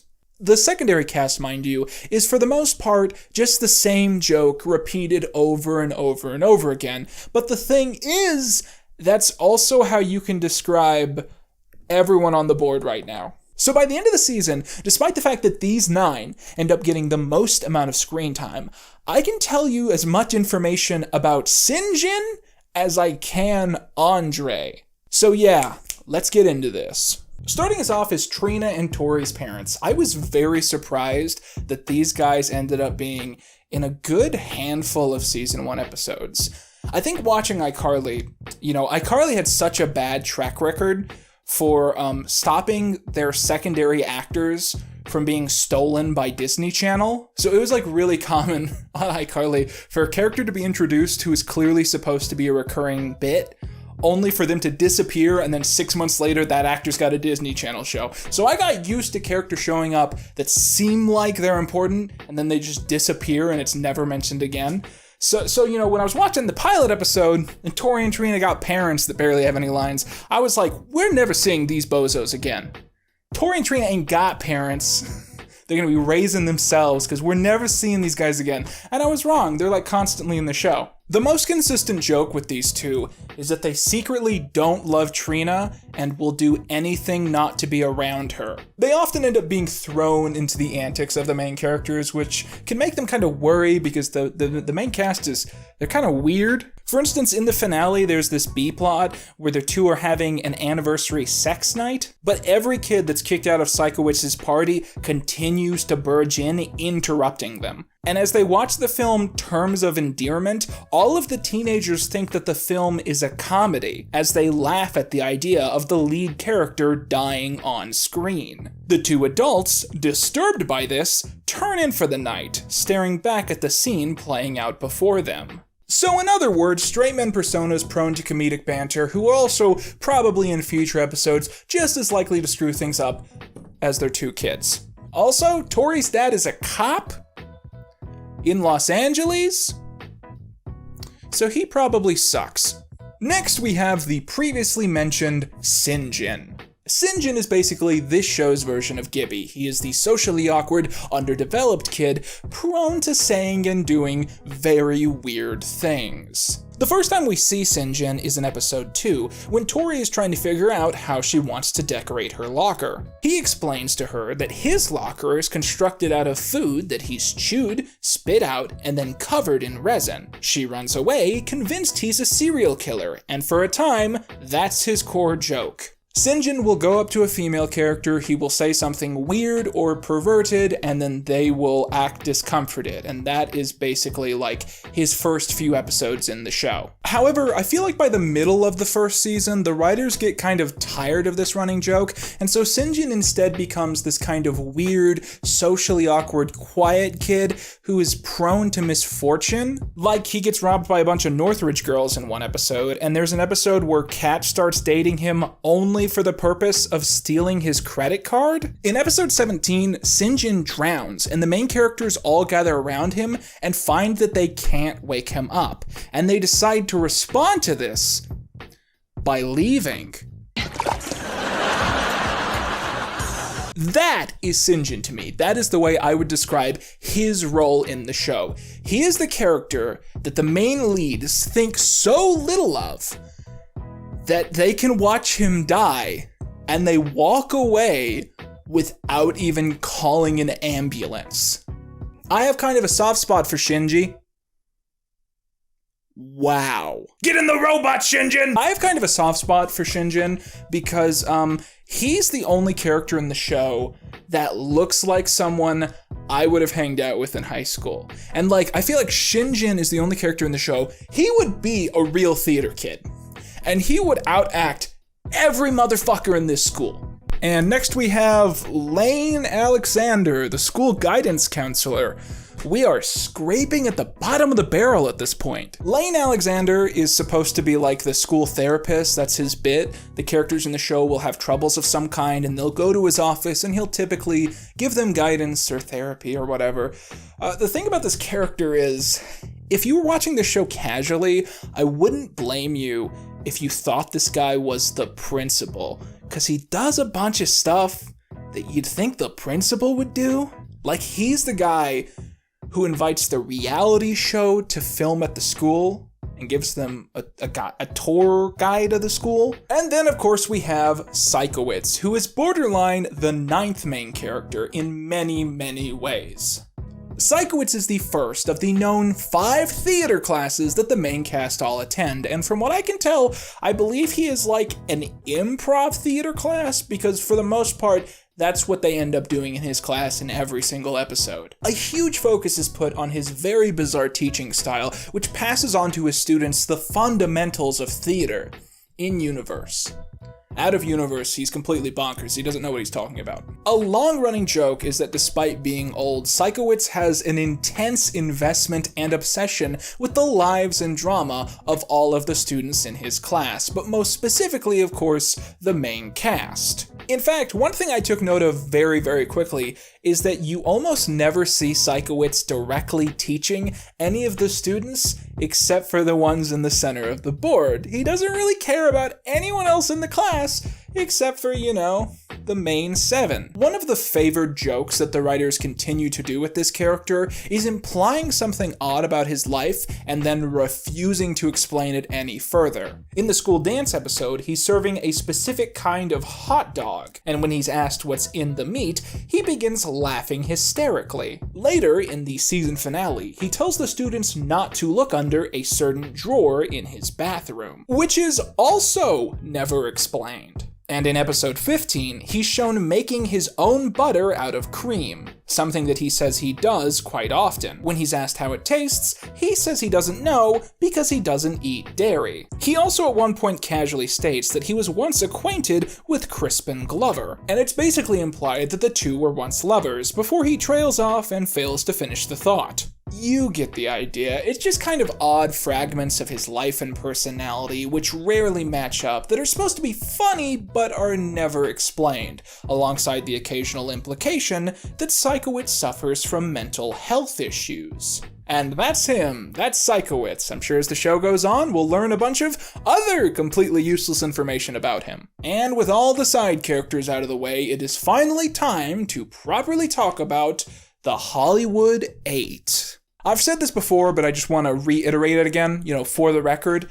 I think some of the best characters in this show are Andre, Robbie, and Beck. Which is kind of weird, because, when you remove Rex from the situation, these 3 characters have half a personality between them. There's a scene this season where Andre goes in to interview for that reality show in the reality show episode, And he goes in and they say, hey, tell us about yourself, Andre. And he says, and I quote, I'm Andre. I like music. I dislike Brussels sprouts. And that's all he says, and you know what? I'm standing here right now, and I'm going to tell you, I can't think of anything else to say about him either. If the writers couldn't think of anything else, that's Andre, man. That's Andre. Andre likes music, and he dislikes Brussels sprouts. That's all they give him. But I think the reason that I still end up appreciating these three guys is that they all like each other.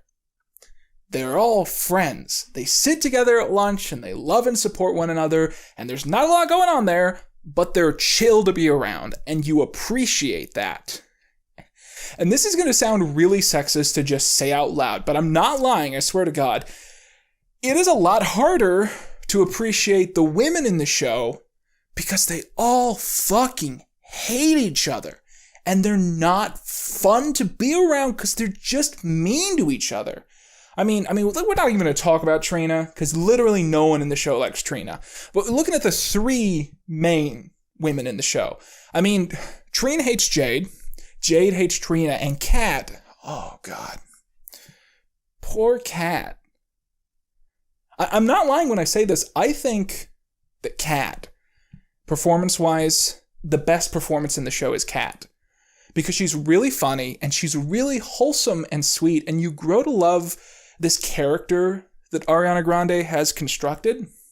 And I didn't expect that I was going to say that going into this, but I'm very happy that I am saying it, because I didn't feel like getting a bunch of death threats this week. But the thing about Kat is, you feel really bad for her, because, like, people are so mean to her.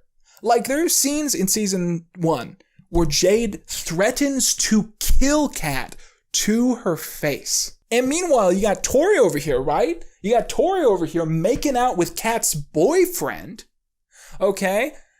And you just get this feeling, this mood, whenever she's hanging out with the gang, that the moment she leaves, everyone starts talking shit about her. Everyone's like, she's weird, right? And you feel bad because Kat is great and she's just a nice person and she doesn't deserve that. You know, moving on to some of the other characters, let's talk about Jade. Originally, I had a lot of not nice things to say about Jade, I'll be honest with you. And I think it's partially that I went to school with a lot of people that remind me of Jade. And it's not a girl thing. Most of the people that remind me of Jade from my high school experience were guys. But I realized I was thinking about it this morning, actually, and I was like, why don't I like Jade? And I realized it's only because she's mean to Kat, right? Like, Trina deserves it sometimes, but Kat doesn't deserve that, you know? And I think Jade is one of those characters where if they start writing her better, I could see her becoming one of my favorites by the end, which is one of the reasons I want to pull back on saying too many mean things about her at this point, because we do have a whiles to go on this. But speaking of jokes that are kind of mean and not very funny, I wanted to mention real quick, there's this running joke in season 1 with Beck, where Beck will occasionally just flat out say that he doesn't love Jade and he wishes he wasn't dating her. And then he'll be like, I'm joking though. He's like, he'll literally go like, I hate my girlfriend. Just kidding. But it happens so often that you're like, he's not joking. And that's not really funny. As I've talked about, Tori can be kind of a cruel, self-centered person, but despite the fact that that's one of her core defining characteristics, there's this weird unspoken rule that no one in the show can tell her that she acts like this. Basically, anything that you can say about Trina, you can say about Tori, and vice versa. And this brings us back around to a thesis statement, which I introduced several videos ago. These shows, for the most part, feel like someone watched an anti-sitcom, you know, like Always Sunny or the such, and they didn't get the point. The reason that most of these tropes work in anti-sitcom contexts is that in most anti-sitcoms, the characters aren't allowed to win. It's Always Sunny in Philadelphia is still enjoyable to watch despite the characters being awful, because it's gratifying to see these characters continue to spin out and be stuck in the same awful jobs and lives that they've been in since their early 20s. Arrested Development is ultimately about the financial downfall of a bunch of snobbish rich idiots, and Seinfeld literally ends with all of the characters in jail. And meanwhile, this show is about a bunch of hot if you're 17 popular kids. They're rich, they go to a private art school, they get to hang out with famous people. The show is called Victorious. So yes, it is a show about them winning. So the fact that they're all horrible people is not a point of subversive expression. It's just really lazy writing done by people who are really, really mean. And now that we've identified the core problem that makes this show bad, we get to watch 3 more seasons of it. Look, at this point, it's completely understandable if some of you guys are actually starting to miss talking about iCarly. And I actually saw this coming, because in my last video, there was one episode of the show that I decided not to talk about there, and it's because I was saving it for this video. And that is Season 4, Episode 10, I Party with Victorious, the official iCarly Victorious crossover, which received 7 million views. And if you consider it to be an episode of Victorious, then it is the most viewed piece of media in the Victorious franchise. But let it be said, talking about this crossover isn't going to be an easy feat. I mean, there are some episodes of these shows where you find out that you have 3 sentences to say and that's it. This is not one of those episodes. First of all, this crossover is long. Usually when Victorious or iCarly did an extended episode, it would be the length of 2 regular stories. In this case, the episode is the length of 4. The full extended edit of this story is 1 hour and 25 minutes, nearly being the length of a full feature. And incidentally, there is a big difference between the non-extended and the extended edits of this episode. And sadly, I could only find an off-air copy of the longer cut. So if you end up noticing the quality here is inconsistent and sometimes there's this little logo in the corner, that's why. So at the start of the story, Carly, Freddie, and Sam come home to the Shea household to find that Spencer is precariously balancing a series of radios in place, having found them all at a junkyard and wanting to glue them together. Carly, they all begin to take notice, is much more happy and vibrant than normal, which Freddie and Sam diagnose to be the effect of her most recent relationship, which apparently has been her longest so far, as they've been going out for nearly 100 days. The next day at school, Carly is given a surprise visit by Steven, who is supposed to be flying to LA to visit his father, but first stopped by the school to give Carly a gift. During this scene, we're delivered a painful amount of exposition, which is mostly directed at Mr. Howard, as Carly gleefully explains every detail of her boyfriend's life to him, and he excitedly listens despite this being out of character for both of them. His parents are divorced, but they maintain a healthy friendship. Really? Steven has to rush off to catch his flight, but first is reminded by Carly of their upcoming 100-day kiss, something which Mr. Howard has never heard of. How can you have never heard of the 100-day kiss thing? And yeah, the kids in this episode act like this is something everyone their age knows about, but no way, dude. This is some Jonas Brothers purity ring bullshit. I refuse to believe this was a real thing. After just these few clips, you might start to catch on that this episode has kind of a floaty fanfiction writing style, where no one says stuff that sounds like real sentences, and everyone feels a little bit out of character. And weirdly enough, that's something that you're gonna have to get used to, but only in the scene set in Seattle. Shortly afterwards, across the country in LA, we check in on Tori Vega, who is watching the iCarly webcast with her boyfriend, and what? iCarly. You've never heard of it? No. Why? Yes, as we learn, Carly's boyfriend Steven is, by coincidence, also the boyfriend of Tori, and we quickly piece together that he has been dating 2 sitcom stars for nearly a completely equal amount of time. We've been going out for over 3 months. We're coming up on our 100-day kiss. Boys only want one thing, the kiss you specifically get on day 100 of dating a girl. Anyways, the next day at school, the Victorious gang are all hanging out when Andre approaches them with some big news. His real estate uncle in the area has recently sold a house to Kenan Thompson of SNL and All That fame, and Andre was even able to hang out with him for several hours after the sale went down. I knew a guy whose dad bought a house. They found a dead woman in one of the closets. She was blonde. It's really weird that all of the Victorious characters in this episode feel completely on point and natural, but all of the iCarly characters just feel off in a way that makes it feel like fan fiction. It's like the writer of this crossover had been away from iCarly for so long that he completely forgot how these characters are supposed to sound. We find out that Andre jokingly suggested he throw a party at the house, and Kenan said he could, as it would be a few weeks before he'd be ready to start moving in.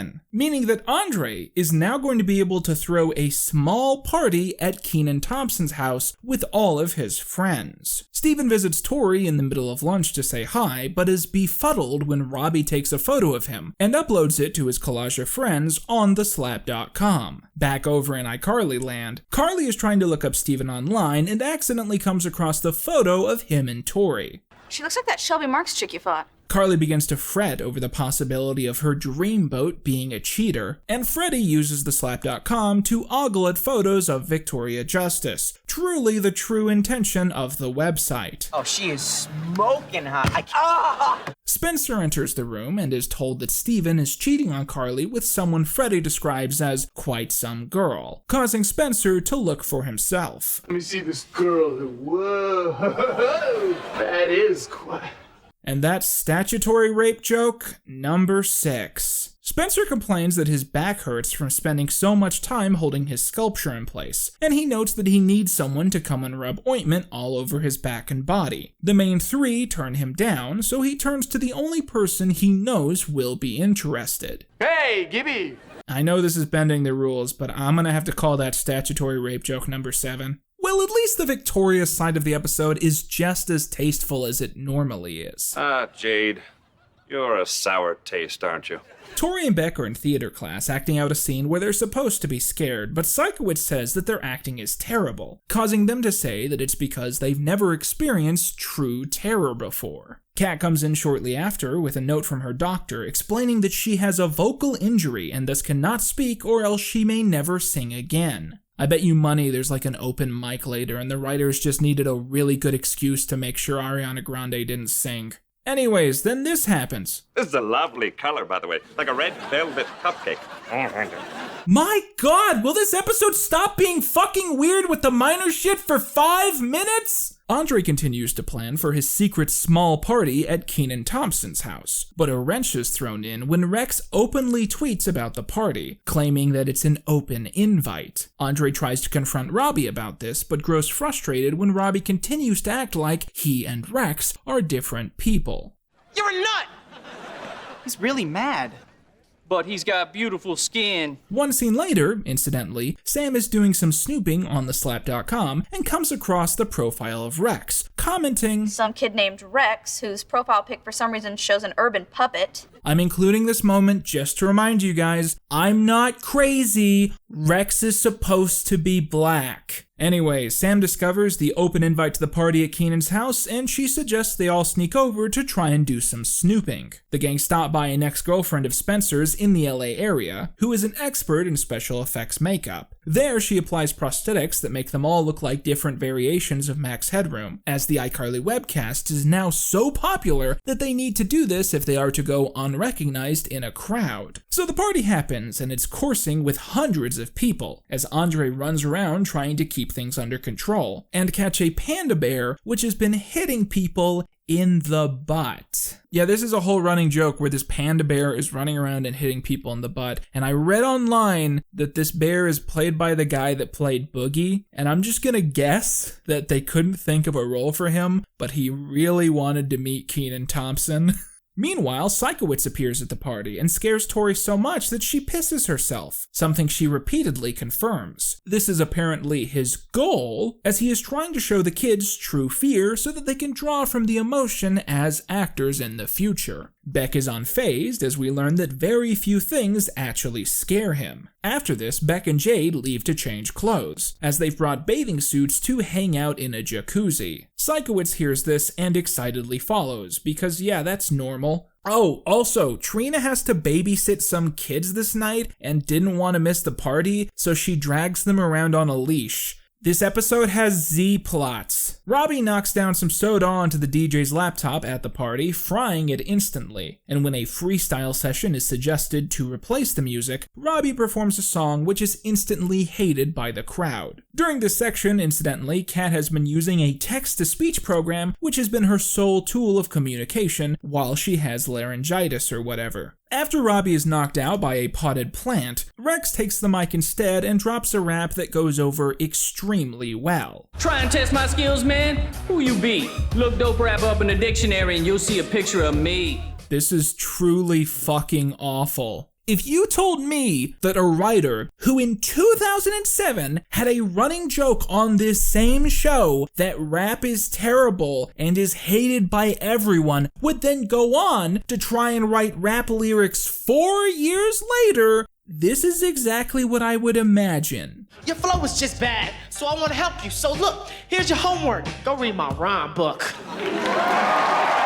Spencer tries to use the jacuzzi at the party to cure his back pains, but he's surprised by Sikowitz, who jumps out of the water at him. Sikowitz's plan was, apparently, to linger under a teenage boy and a teenage girl wearing bathing suits, and to then lunge out at them from below. This show is weird. Jade and Beck come in and Sikowitz indeed does his plan, and boy, it wasn't less weird to see it happen in real time. Carly finds Steven and is pretty clearly able to tell that he has a relationship with Tori, something which deeply wounds and offends her. Later, after deprostheticizing and deprocessing, Carly realizes that Sam was right all along and begins to cry. Freddy plans to go beat the shit out of Steven, but is reminded that he's an in-universe wimp, and despite being played by an actor who's more ripped than photos of the Pope, he would lose in any physical fight. Meanwhile, Gibby is trying to find a fake mole he lost at the party, and is recognized by a fan of the web show, causing him to knock the person in question out and hide them in another room. Meanwhile, the kids that Trina brought to the party get lost and end up in the hot tub where all of the other characters are hanging out in bathing suits. There's an alternate take of this scene in the extended edit where it's exactly the same, but everyone is holding half-eaten corn dogs, which yeah, that's subtle. Trina ends up eventually running into Lane, who found the kids sleeping outside of a dumpster by the side of the road. Also, these kids are supposed to be his brother's children.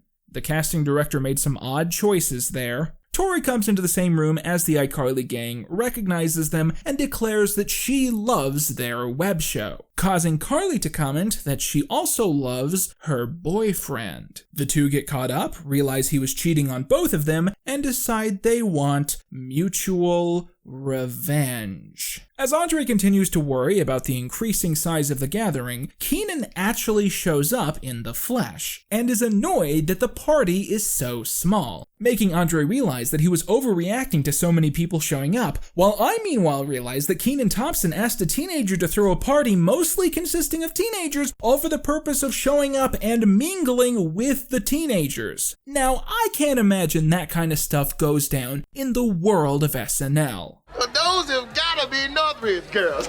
You can tell by just how they... And that's statutory rape joke number 8, maybe 9. This episode's so fucking weird, I'm just gonna round it up to 10. Kenan isn't mad about the size of the party, but is upset when he sees the panda bear, explaining that the panda has been showing up everywhere he goes, which is the sole reason that he's even moved to a new house. I do want to point out real quick that it's really fitting that the iCarly and Victorious crossover is also basically an extended crossover with the most famous cast member of all that. I'm going to talk about this a little deeper later, but there's a direct metamorphosis from iCarly leading all the way back to the original run of all that. It's basically the Big Bang of live-action Nickelodeon sitcoms. And of course, it's fun to have this big star return to make this episode feel a little more special. Yeah, I watch iCarly online all the time. The gang end up asking Kenan to be a part of their complex revenge scheme. In said plan, they invite Steven to a closet to make out, and have Kenan play a trumpet in his face, live streaming it to iCarly.com, and publicly revealing that Steven is a cheating hussy. Back in the koozie, Psychowitz suggests they all play an improv game. They'll tell the story as a group, one person taking the reins at a time, going counterclockwise. But the catch is that you aren't allowed to use a 4-letter word, and anytime this happens, you will be splashed. Also, there's a joke where Psychowitz is implied to be hitting on Spencer and gets rejected. Meanwhile, Sinjin is playing a surfing game, which he is a pro at, when it suddenly glitches, throwing him out of the window and into the jacuzzi, where he promptly drowns once again while the cast ignore him. Meanwhile, Rex has apparently won every rap battle against everyone at the party, eventually being declared the ultimate freestyle champion, until Sam approaches and declares that she wants in. And yeah, this is basically the final arc of the mega crossover. A rap battle between two characters from these shows, all written by someone who has never heard a rap before. I always get things poppin', and you should stick to shopping.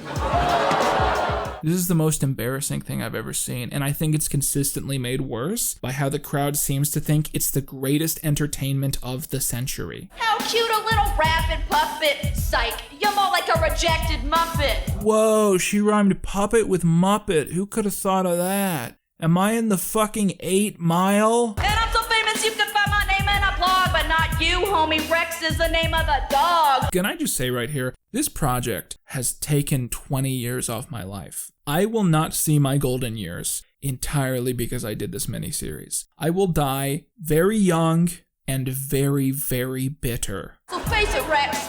You couldn't even rap if I stapled his lips and took his hand out your back. This is the whitest shit I've ever heard. A backup rig is installed by the DJ's friends, and he announces that it's time for karaoke. This is where stuff gets weird and, predictably for iCarly, lazily meta.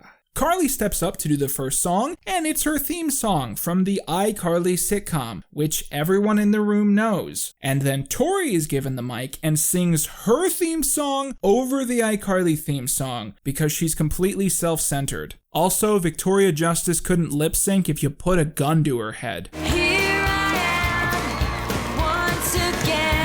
And for the first time ever, they allow all of the backup cast to sing the theme songs of these shows, making it immediately clear that Jennette McCurdy is the best singer on iCarly, and the best singer on Victorious is anyone but Victoria Justice. I know I keep pressing on this, but it's so obvious that it's distracting. When you live in your imagination, when I make it shine. And there we go. I Party with Victorious, the biggest episode in the history of Victorious, and arguably one of the biggest iCarly episodes, and a story that we will now pretend isn't canon, because further stories down the line pretend that this never happened. I Party with Victorious is an awful, weird, mucky story, but one thing was clear watching this. All of that awful energy was contributed exclusively by Victorious. When a scene showed something weird happening in the iCarly half of the universe, it felt unusual and out of place. But when an equally murky event takes hold with the Victorious gang, you're like, oh sure, it's fucking Tuesday. Victorious drags iCarly down to its own level in order to make the writing in this story work. And in a way, seeing it presented under this context is kind of a wake-up call. Like, you almost get to thinking that all of this is normal. How adult characters will hit on underage characters, and underage actors are actively sexualized for a primarily preteen audience. But somehow, seeing Spencer inserted into some of those same played out Victorious scenes makes you kind of go, hey, what the fuck, dude?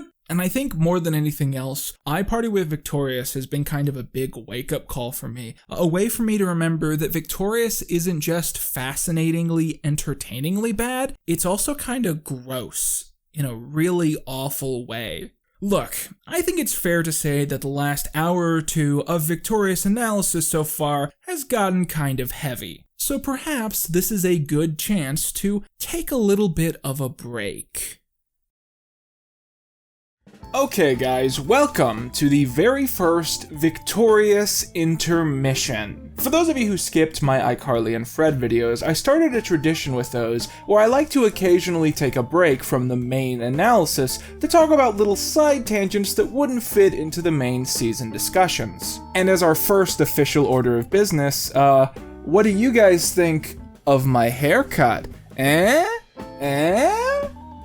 Now that I think about it, I guess you guys have seen my haircut before. I don't know. Sometimes these projects get confusing to film. Real quick, I actually do want to talk about something that is completely and totally off topic, and it's basically like my entire year, basically. I've had this really weird coincidence going on in my life, and this is the first real time that I've had the opportunity to talk about it. At the exact same time that I have been working on this rewatch project, about 3 shows from my childhood which are unified by a shared universe, my father has been working on his own rewatch project about 3 shows from his childhood which are unified by one shared universe.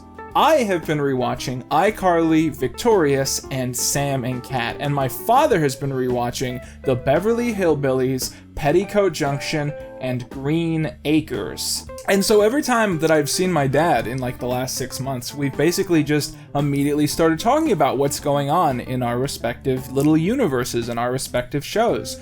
Like the funniest thing that's happened most recently is, you know, I started telling him about how I just hit like the big crossover, the big iCarly Victorious crossover, and he started telling me, well, you know, I just hit my crossover too. It was a Thanksgiving special, and hijinks were to be had. And I don't know, it's just been a really cute special thing we've shared.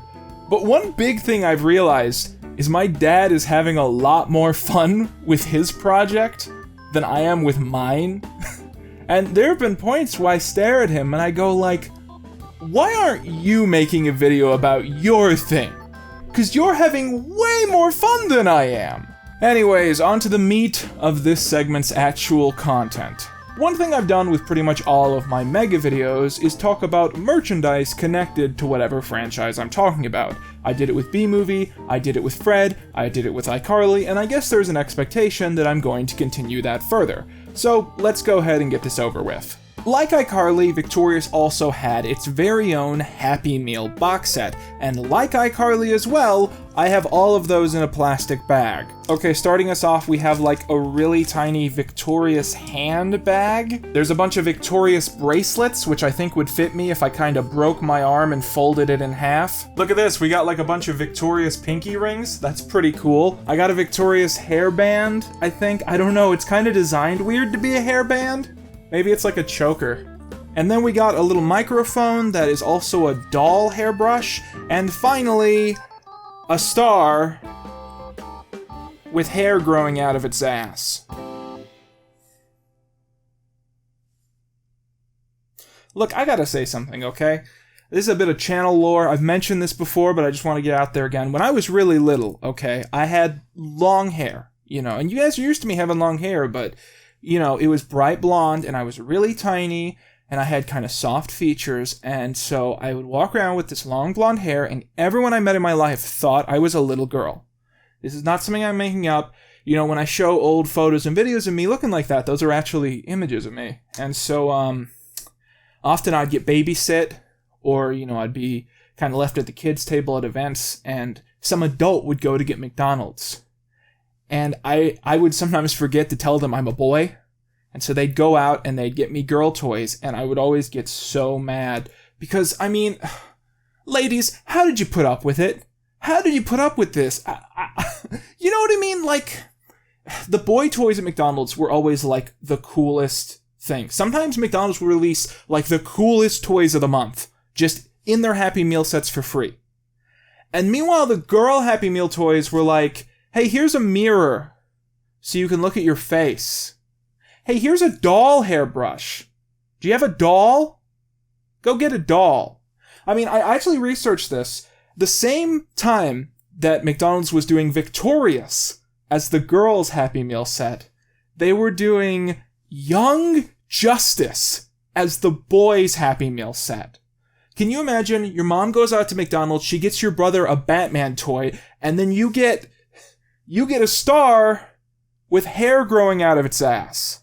Would you be happy with that transaction? Sometimes McDonald's would do this thing where to really truly experience their Happy Meals, you had to go at least twice because they were usually like two toys that would play really well together, okay? And I think it's clear that this is a really great example of this set right here, because you had to get the star with hair growing out of its ass and the hairbrush. I mean, look at this. I mean, that's a play feature. That's a play feature right there. They're a little girl. She could do this for hours and never get bored. Never get bored in a million years. This choker joke is either going to land really well or it's going to get me canceled. So the same year that Happy Meal set came out, 2011, Victorious also had a popular line of Victorious Barbie dolls. Now I'm calling them Barbie dolls, that's because all of those dolls are Barbie dolls to me, but they're actually, I wrote this down, they're Spin Master dolls. And these dolls creep me out.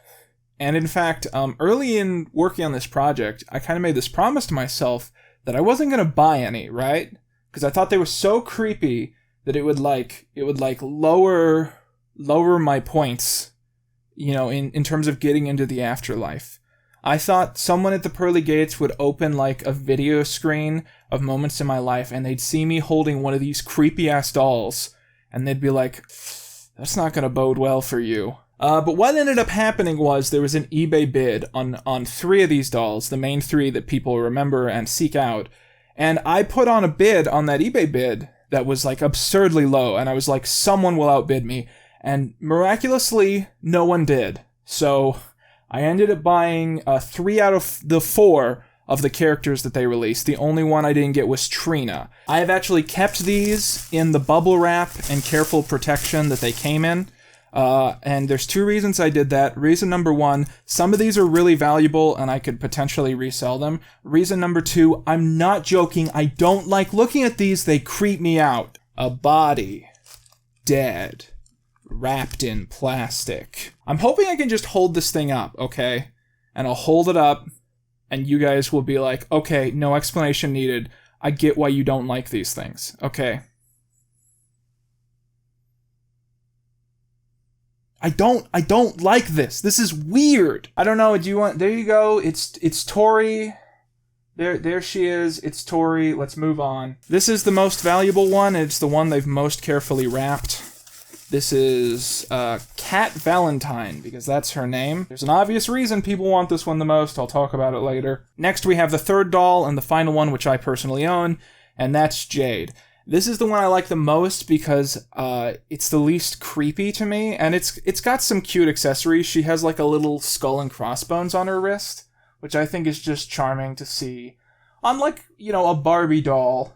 And yeah, this just looks like a Barbie you would see on the shelf today, so it's not as weird as the other ones. I don't know if I'm being unreasonable. I just don't like these dolls. Immediately, you know, when I look at Victorious merchandise, I want to compare it to the iCarly merchandise that we've looked at over the last 2 videos. And to me, the big difference is that iCarly merchandise was kind of purposefully dopey. Like, think of like the iCarly dolls that I've had on my set for like forever now. Like those iCarly dolls set up in that little corner. The ones I showed off, those are so cute to me because they're so exaggerated, they're so cartoony. They don't even necessarily look like the actors, but they feel like the characters, right? And they're very ugly toys, which is why I find them charming. And meanwhile, over here, I think what creeps me out about these so much is that there was an earnest attempt to make these dolls attractive. And because of that, to me, these approach a kind of uncanny valley. That's the best way to explain it. I think these dolls look kind of uncanny. I'm going to be totally honest. Usually when I work on a project like this and I collect merchandise, I get anxious that I'm going to need it for some reason, so I typically like keep it in a box in my closet. With these, I really think I'm going to flip these.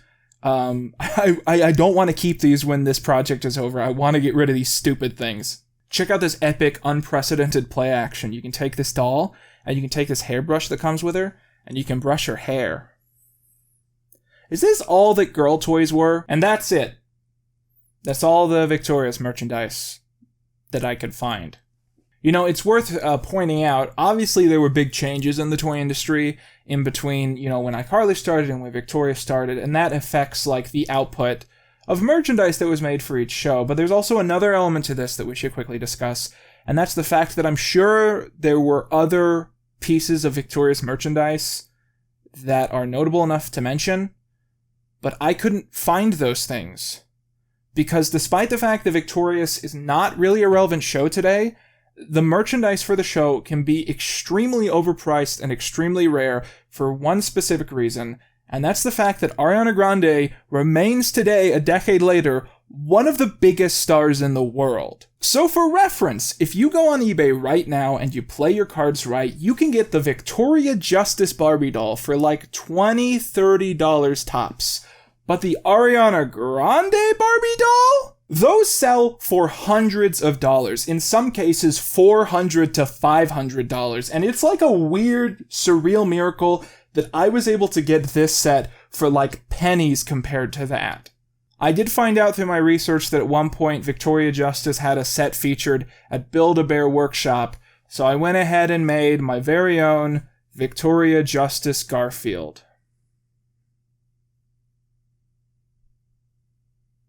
Now isn't this just not the same? Okay, so there are a few other examples of kind of Victorious spin-off media that I want to talk about in this video, but I'm going to try and save those for the second or third intermission.